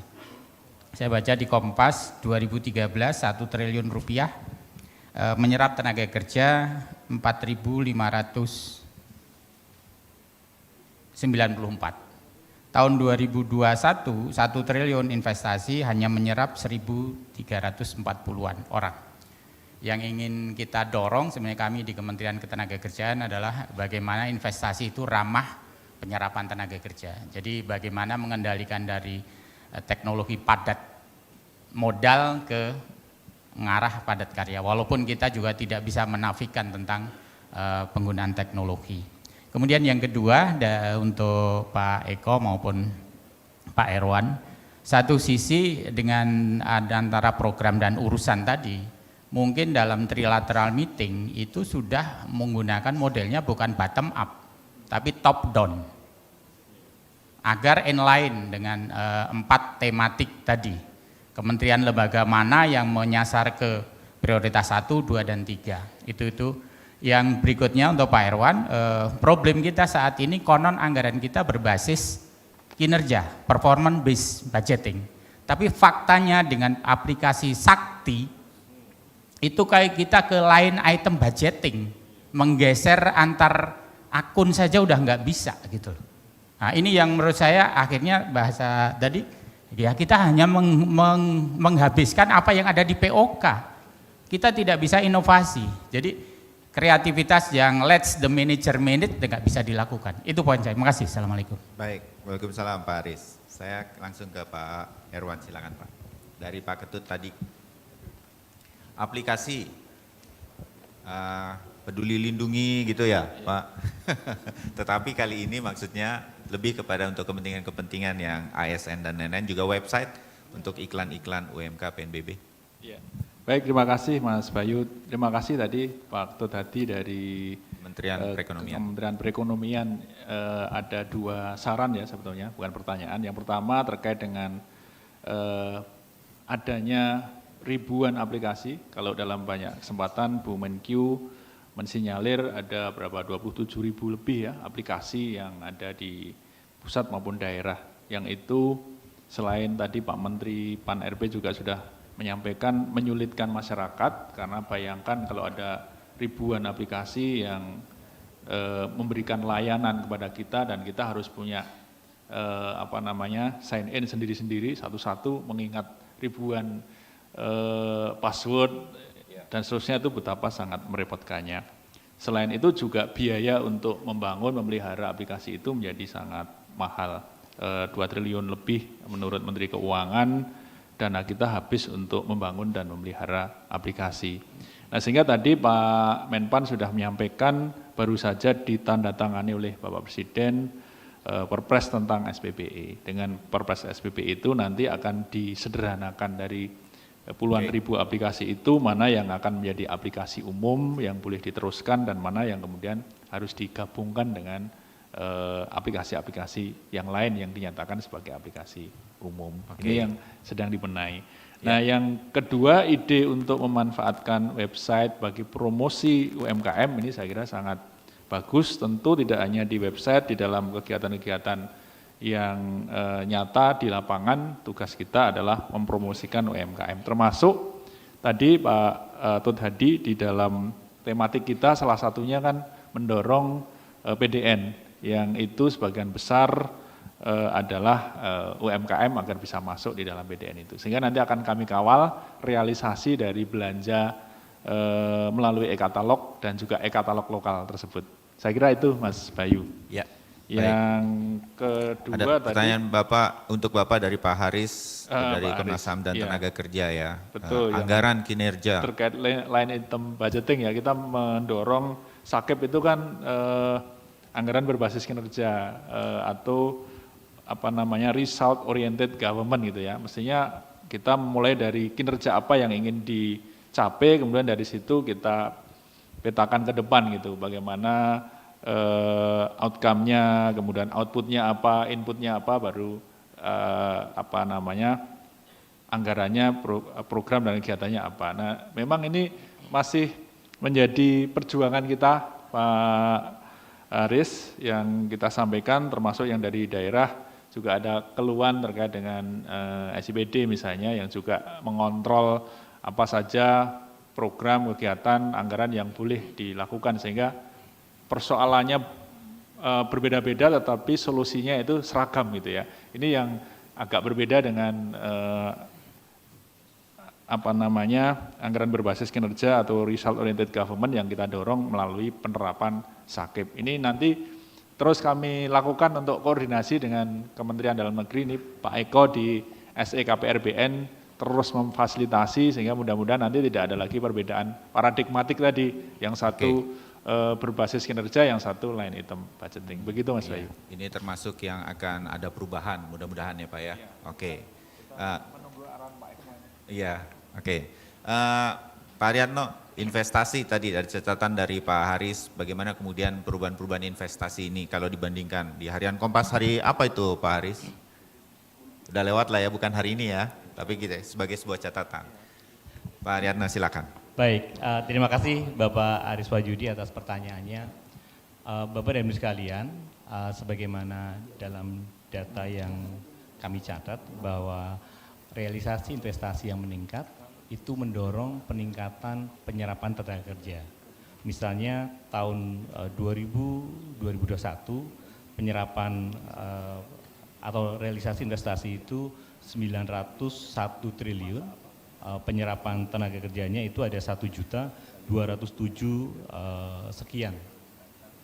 Jadi kemudian di tahun 2022 dengan realisasi investasi 1.200 triliun, penyerapan tenaga kerjanya sekitar 1,3 juta 5, sekitar itu. Nah, memang Bapak Ibu sebagaimana tadi sudah disinggung bahwa saat ini dengan perkembangan digitalisasi dan juga otomatisasi tentu berbeda. Di masa lalu memang lebih banyak tenaga manusia atau padat karya. Nah, di saat-saat ini, perkembangan saat ini sebagaimana Bapak Ibu juga perhatikan, banyak memang menggunakan teknologi-teknologi. Namun tentu kami juga mempunyai strategi Bapak Ibu. Salah satunya kami melakukan kolaborasi, mewajibkan kolaborasi antara perusahaan-perusahaan besar, PMA atau perusahaan besar, supaya berkolaborasi dengan UMKM setempat. Jadi Bapak Ibu barangkali kalau dengan pelibatan ini UMKM ini justru menarik kesempatan kerjanya sedikit, jumlahnya sedikit tapi banyak. Dengan semakin banyak UMKM yang terlibat di dalam kolaborasi antara PMA, antara usaha besar dan usaha kecil ini salah satu strategi yang kami lakukan. Nah tentu Bapak Aris Wahyudi, kami dari Kementerian Investasi siap untuk melakukan kolaborasi, sinergi dengan Kementerian Ketenagakerjaan, bagaimana cara untuk menjaring atau penyerapan investasi ini bisa lebih banyak lagi. Kami siap untuk berkolaborasi. Oke, saya menangkap semangat untuk melihat investasi seperti juga maksudnya Pak Haris. Kita tepuk tangan dong buat Kementerian Investasi dan BKPM. Ini dilihat, sudah diingatkan oleh Pak Haris tadi bahwa tenaga kerja kita punya dampak nih Pak dengan digitalisasi dan lain-lain dan menjadi challenge tersendiri. Pak Eko, trilateralnya top down sehingga langsung inline tadi, itu usulan dari Pak Haris. Bisa nih ya, Pak Eko udah turun gunung sih soalnya. Itu bisa ditempuh tetapi tidak efektif. Oh ya? Karena perencanaan strategis atau strategic planning itu meliputi dua hal, cascading sama alignment. Kalau top down itu hanya menyentuh aspek cascading. Tapi alignment antara unit, antara kementerian dan lembaga nggak terjadi. Padahal sebuah produk pembangunan itu adalah kolaborasi dari berbagai unit dan kementerian lembaga, termasuk OPD kalau di daerah. Jadi memang tidak cukup dengan trilateral yang sifatnya top down. Kuncinya sebenarnya bagaimana kita mengubah pola pikir kita dari perencanaan yang sifatnya sektoral kepada perencanaan yang sifatnya program. Jadi money pull program, program pull performance. Nah, kadang-kadang sudah money pull program, tapi program nggak pull performance. Ada program tapi nggak pull kinerja. Nah itu banyak terjadi. Jadi mau tidak mau memang kita harus memperbaiki dua ini, cascading sama alignment. Alignment ini dengan sistem yang Pak Eko bilang tadi? Dengan sistem. Jadi sebenarnya kalau dalam network governance itu nanti mungkin bisa dimainkan oleh Menko, oleh Menteri Koordinator. Kita titip ke Pak Ketut kalau gitu. Jadi Menko nanti bertindak sebagai lead organization di dalam mengkoordinasikan, mengkolaborasikan. Jadi dia konduktor, mengorkestrasi program-program dan kegiatan dalam indikator strategis presiden atau kepala daerah. Nah, jadi fungsi Menko itu akan diperkuat. Jadi memang tahun ini targetnya kita akan memperkuat sistem akuntabilitas kinerja pemerintah. Ya. Tidak pakai I ya Pak. Kalau yang SAKIP kan pakai I. Nah, sekarang kita mau naikkan SAKIP menjadi SAKP. Bagaimana caranya? Caranya merubah 2 peraturan. Peraturan pemerintah nomor 90 tahun 2010 tentang penyusunan RKAKL yang sangat trilateral meeting base dengan Perpres SAKIP, Perpres 29 2014. Ya. SAKIP-nya nanti ada dua bab mengenai SAKIP dan mengenai SAKP. Ya. Kalau Pak Eko bilang ini ini berarti udah 90% akan dilakukan ya? Proses pembahasannya sudah berlangsung. Oh, oke. Mungkin tinggal penguatan, harmonisasi, itu menjadi kunci. Sebab kalau enggak di birokrasi ini, base-nya peraturan. Kalau enggak ada peraturan, orang enggak mau. Nah, kita menghadapi namanya agile stability. Stability yang lincah. Bayangkan, stability atau kelincahan di dalam stability. Bisa nggak kira-kira? Mengapa? Ya karena birokrasi kan patokannya peraturan Pak. Kalau nggak pakai peraturan nanti KPK masuk, polisi masuk, kejaksaan masuk kan gitu. Ya. Nah, jadi harus ada basisnya. Nah, perubahan peraturan itu adalah proses menjadikan agile dalam kemapanan stabilitas. Jadi birokrasi itu berat sebenarnya Pak. Kalau di swasta gampang, agility itu di swasta gampang.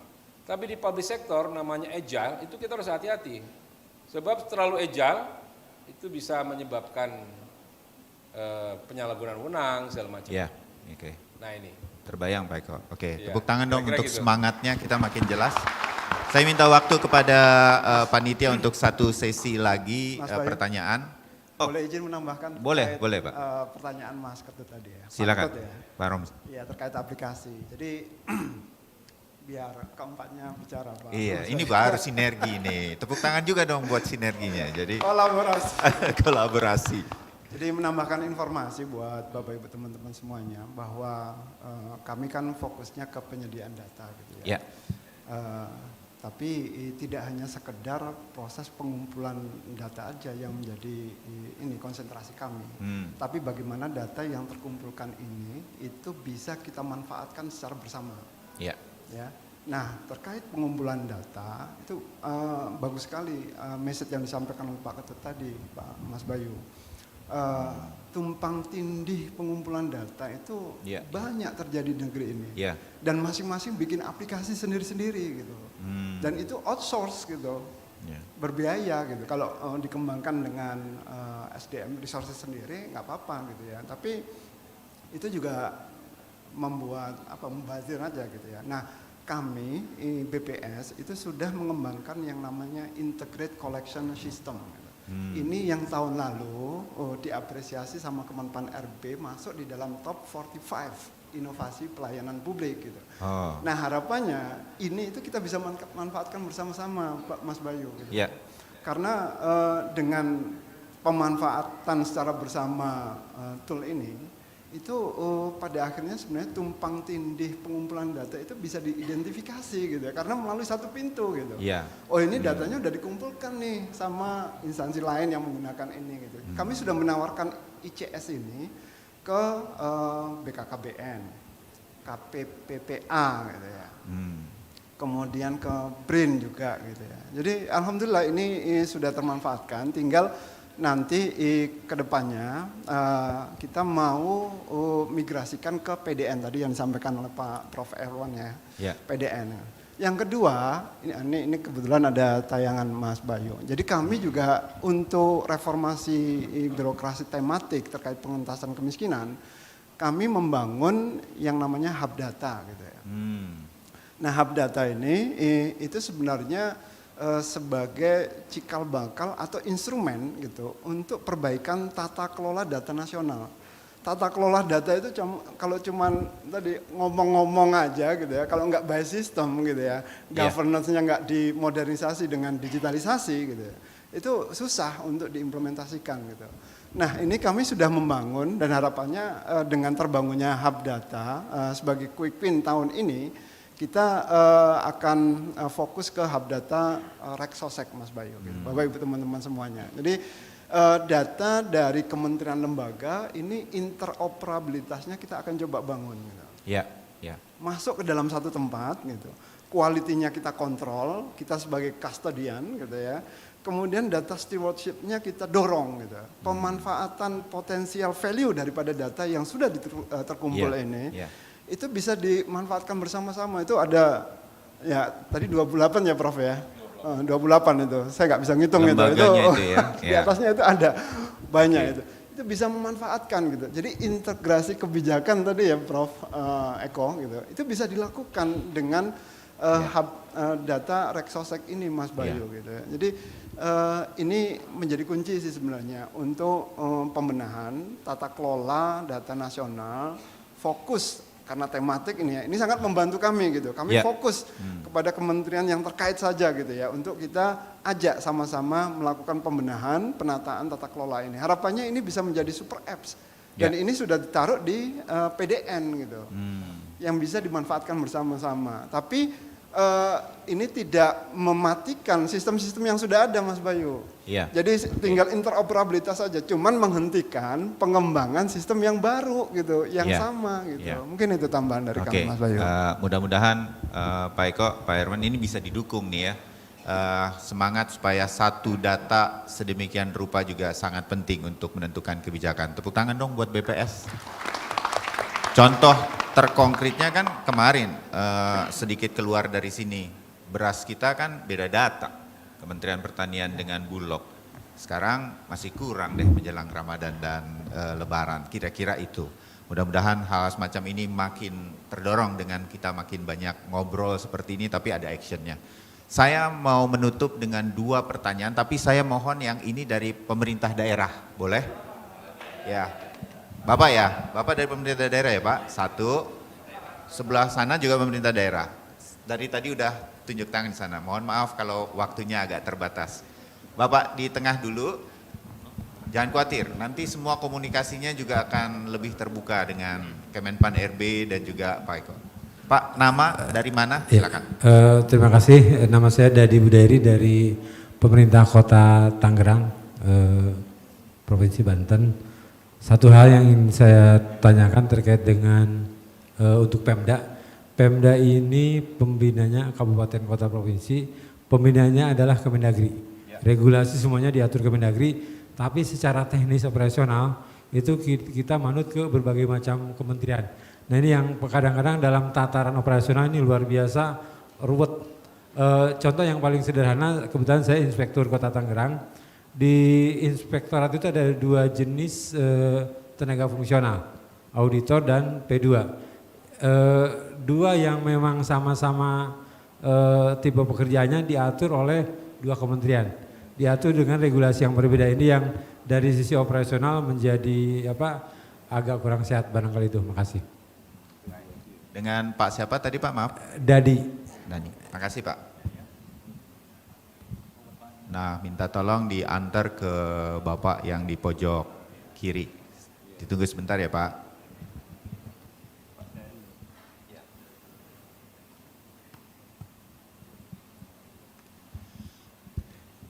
Silakan Pak, nama dan dari mana? Nama Ikur Pak, dari Provinsi Jawa Barat. Sekedar menyampaikan juga kami dari Provinsi Jawa Barat mengambil beberapa inisiatif strategis terkait dengan RB tematik. Kebetulan setelah kita orat-oret, kita menyusun namanya arsitektur kinerja, ternyata kita menemukan dalam konteks logical framework itu tema-tema dari RB tematik ini justru satu dengan yang lainnya saling ada hubungan kausalitas. Oleh karenanya kami mencoba mengambil inisiatif strategis dengan membentuk satu pola program namanya RB tematik terintegrasi seperti itu. Tadi disampaikan oleh Prof. Eko bahwa sebetulnya untuk mengintervensi kemiskinan itu kan critical success faktornya ada 2, bagaimana meningkatkan produktivitas dan bagaimana mengurangi beban pengeluaran. Nah terkait dengan investasi dan digitalisasi sebetulnya nyambung bagaimana meningkatkan produktivitas dan pendapatan. Saya contohkan seperti ini Pak, ketika kita memunculkan misalkan kemudahan perizinan dengan MPP digital, otomatis investasi akan meningkat. Ketika investasi meningkat, lowongan kerja pun ada banyak, pengangguran menurun, asumsinya pendapatan masyarakat pun naik. Yang kedua saya contohkan terkait dengan inflasi. Ini sangat terkait dengan mengurangi beban pengeluaran. Ketika inflasi kita kendalikan, maka harga pun akan stabil dan beban pengeluaran penduduk miskin pun akan berkurang, seperti itu. Jadi kalau inflasi tidak dikendalikan, sebesar apapun bantuan keuangan bagi penduduk miskin, nanti dibelanjakannya mahal-mahal juga. Jadi mohon izin Pak, saya melaporkan apakah inisiatif strategis yang kami bangun terkait RB tematik terintegrasi ini bisa terus kami lakukan gitu. Mohon arahannya. Baik. Yang kedua tadi ada satu lagi Mas Bayu izin. Ada silakan, tiga, silakan. boleh ya? Silakan. Colongan-colongan kayak gini nggak apa-apa, langsung ya, aja. gitu. Kemudian tadi saya sepakat bahwa RB itu bukan hanya tata kelola, tapi harus nyambung dengan kerja pembangunan. Tadi Prof. Eko sampaikan. Yeah. Mungkin saya usul seperti ini. Bagaimana kalau kita bisa mengintegrasikan antara roadmap RB dengan dokumen perencanaan pembangunan yang ada. Saya khawatir seperti ini, di roadmap RB kita ideal, rencana aksi ideal, tapi itu tidak termaktub di dokumen rencana pembangunan yang ada. Maka akan percuma intervensi-intervensi yang ideal kita bangun di roadmap RB itu tidak akan terbiayai. Itu yang kedua. Yang ketiga, terkait dengan data. Kemiskinan ini sebetulnya kuncinya itu di data. Mungkin kami mengharapkan ke depan data penduduk miskin itu lebih detail gitu. Tidak hanya by name by address, tapi kita bisa mendeteksi sebetulnya penduduk miskin ini udah sepuh, apakah dia punya kemampuan, apakah perlu diberikan bantuan, sehingga bentuk-bentuk intervensinya akan lebih detail. Mungkin itu, terima kasih. Terima kasih banyak Mas Teguh, calon gubernur Jawa Barat yang baru. Izin, Ikur Pak. Oh, Ikur. tambahan lagi. Karena di Jawa Barat itu suka disingkat, saya namanya Iwan Kurniawan, disingkat Ikur Pak. Oh Ikur, namanya Ikur, Iwan Kurniawan, iya. Yang saya duga nih Jawa Barat akan kehilangan gubernur lagi nih, gara-gara, enggak ya? Iya deh. Belum. Oke. Pak Irwan dulu dari Pemkot Tangerang tadi. Ya ini yang mau dibenahi ya Pak ya. Bagaimana kemudian semua kementerian, makanya saya nggak mau jadi itu wali kota dan segala macam, pusing kayaknya ya Pak ya. Itu banyak benar yang ngurusin. Nah, ini akan tereliminasi sedemikian rupa sehingga kemudian lebih efektif, Pak Irwan. Baik, terima kasih Mas Bayu, terima kasih juga Pak Dari tadi ya, dari Kota Tangerang terkait dengan kepusingan yang ada di daerah karena berbagai macam regulasi, peraturan, perintah dari kementerian atasnya yang berbeda-beda, yang itu membingungkan. Nah, justru karena persoalan itu yang tadi saya kira Prof. Eko sudah menyinggung, masing-masing kementerian lembaga ini kan menjalankan tugasnya, membuat program sesuai dengan fungsinya sendiri-sendiri gitu. Nah, akibatnya mereka silo-silo, hanya memikirkan kepentingannya sendiri-sendiri saja. Nah, oleh karena itu dengan adanya RB tematik ini harapannya nanti semuanya fokusnya kepada bagaimana mewujudkan tujuan besar bersama ini.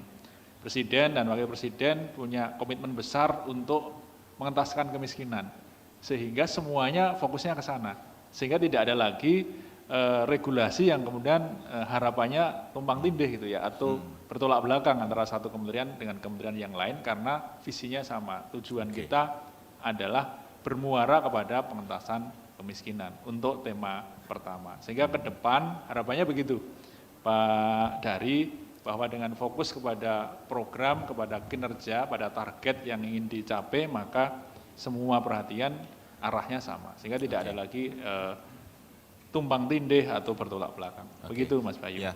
Untuk yang dari Pak Ikur saya kira Pak Eko ini yang akan menjawab. Oke. Sama Pak Eko sedikit, seberapa lama setelah launching dan kemudian dicoba nanti si roadmap yang baru dari reformasi birokrasi, pemerintah kota, pemerintah daerah itu terrealisasi itu harapannya Pak Heri tadi begitu. Terima kasih Pak.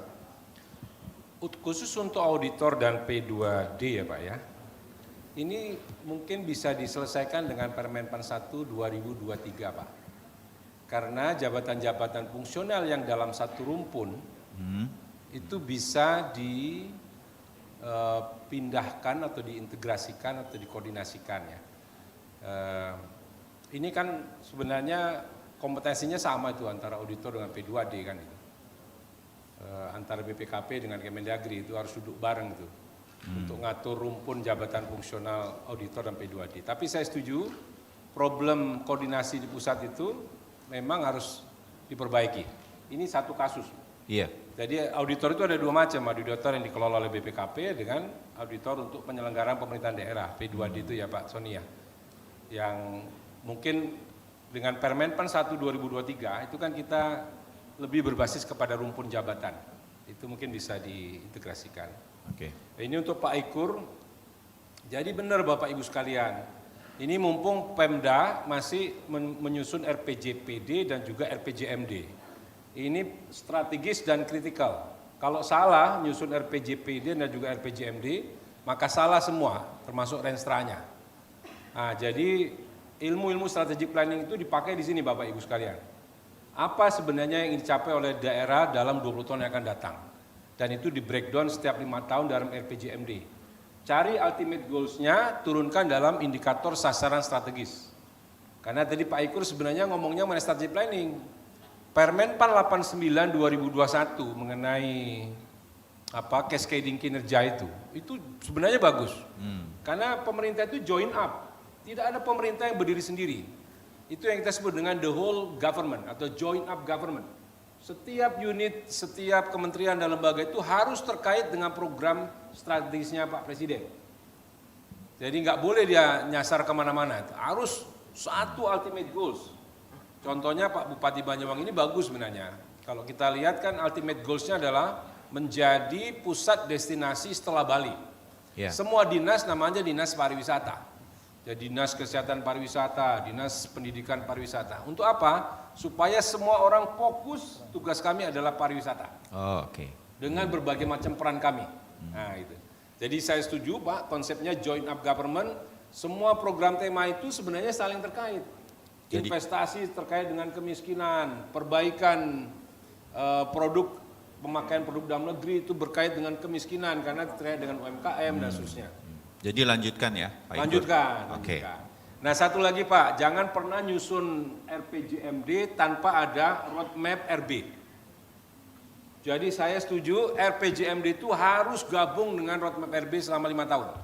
Karena itu adalah faktor kelembagaan, mesin untuk pembangunan. Jadi ngatur kompetensinya, jumlah orang berapa, kompetensi apa yang dibutuhkan, bagaimana proses bisnis antara OPD, itu harus ada di dalam roadmap RB. Makanya itu dua dokumen yang saling terkait itu.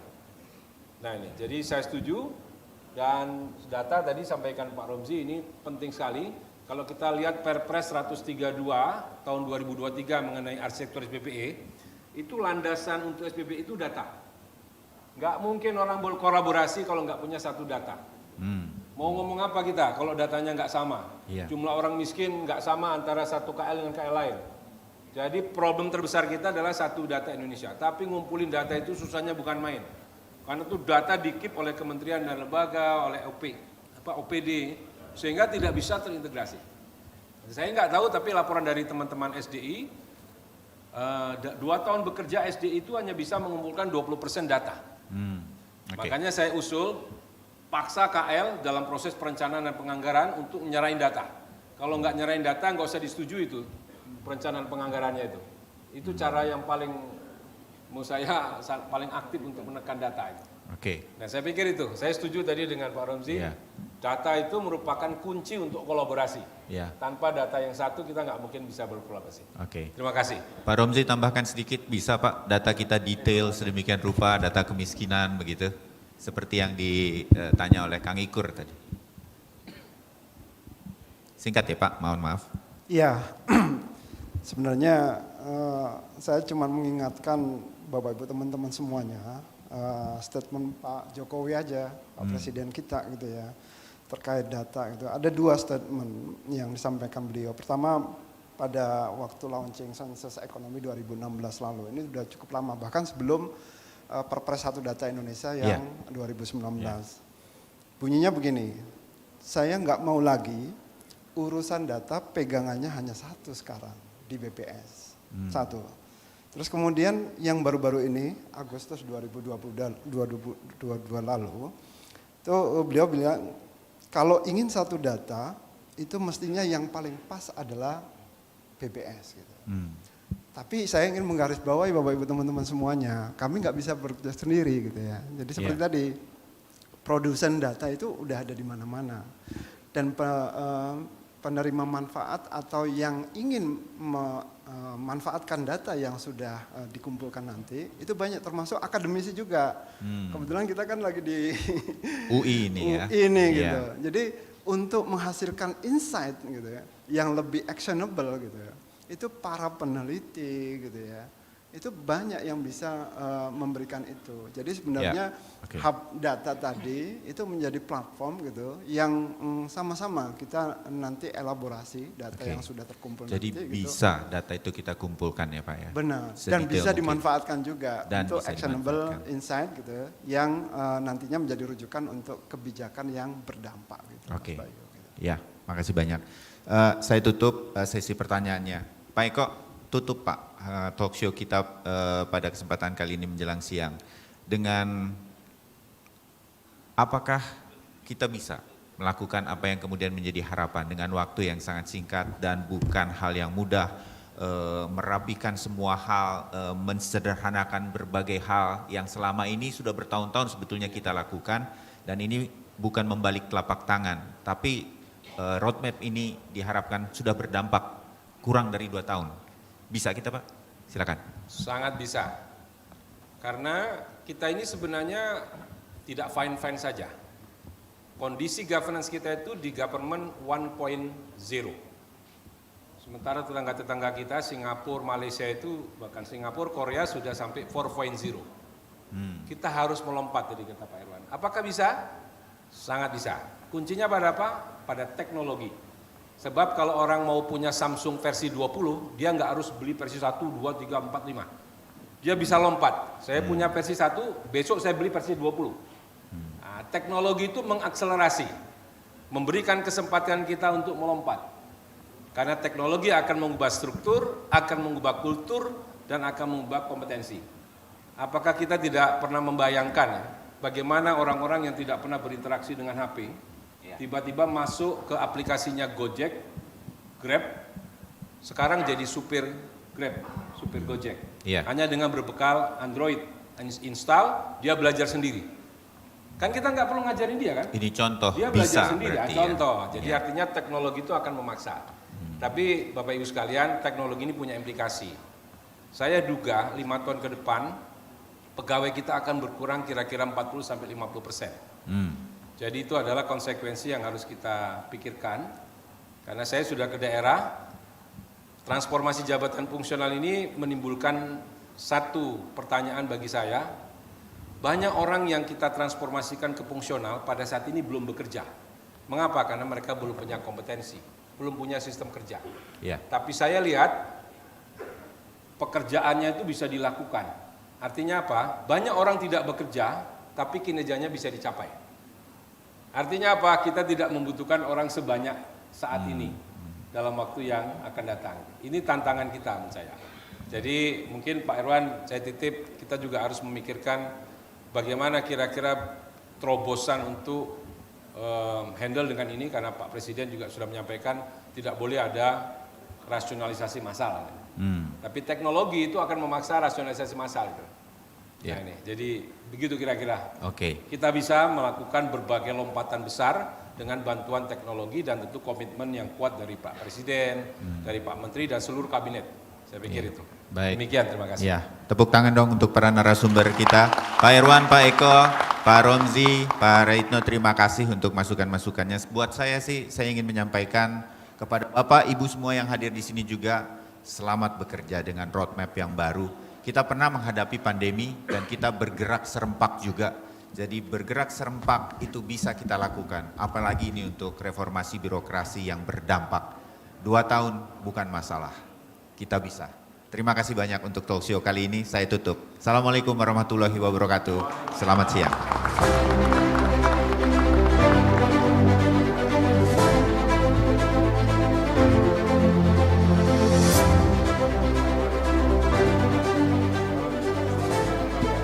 Terima kasih kepada keempat narasumber kita pada talk show pagi hari ini dan juga moderator kita. Kepada narasumber dan moderator, mohon kesediaannya untuk tetap berada di atas panggung.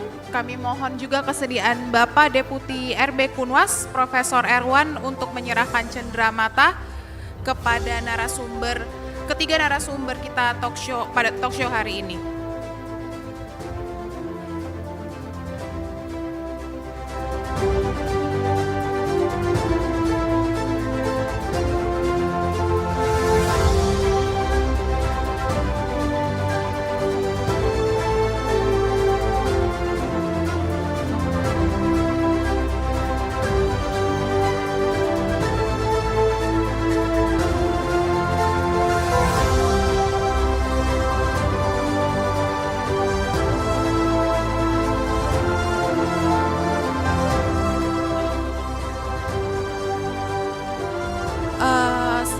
Kepada Bapak Ibu hadirin tamu undangan yang masih berada di dalam ruangan, kami mohon kesediaannya untuk tetap berada di dalam ruangan karena masih ada sesi foto bersama dengan narasumber dan juga moderator kita pada talk show hari ini. Kami mohon kesediaannya untuk masih tetap menunggu di kursi masing-masing. Terima kasih. Bapak dan Ibu yang duduk di pinggir bisa mulai merapat ke tengah agar bisa masuk ke dalam satu foto bersama. Kami mohon kesediaan Bapak Ibu yang duduk di sebelah kiri dan kanan balai sidang bisa berdiri dan pindah ke tengah.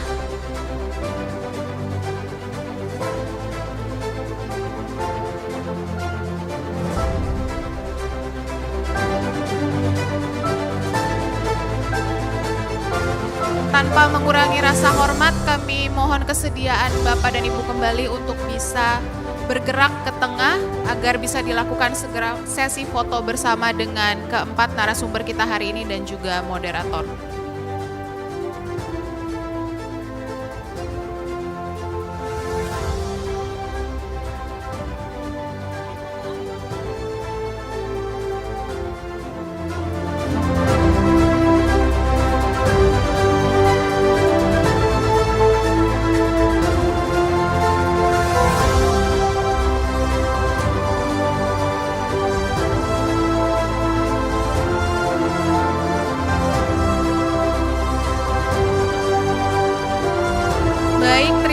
Kami persilakan Bapak dan Ibu untuk kembali duduk ke tempat masing-masing. Dengan berakhirnya talk show pada pagi hari ini, maka berakhirlah juga seluruh rangkaian acara talk show Reformasi Birokrasi Tematik dan Perubahan Roadmap 2020-2024 dengan tema Sinergi Stakeholder dalam Implementasi Reformasi Birokrasi. Kami selaku pemandu acara pamit undur diri, terima kasih atas kehadiran Bapak dan Ibu sekalian, mohon maaf apabila ada yang kurang berkenan. Selamat siang, wassalamualaikum warahmatullahi wabarakatuh.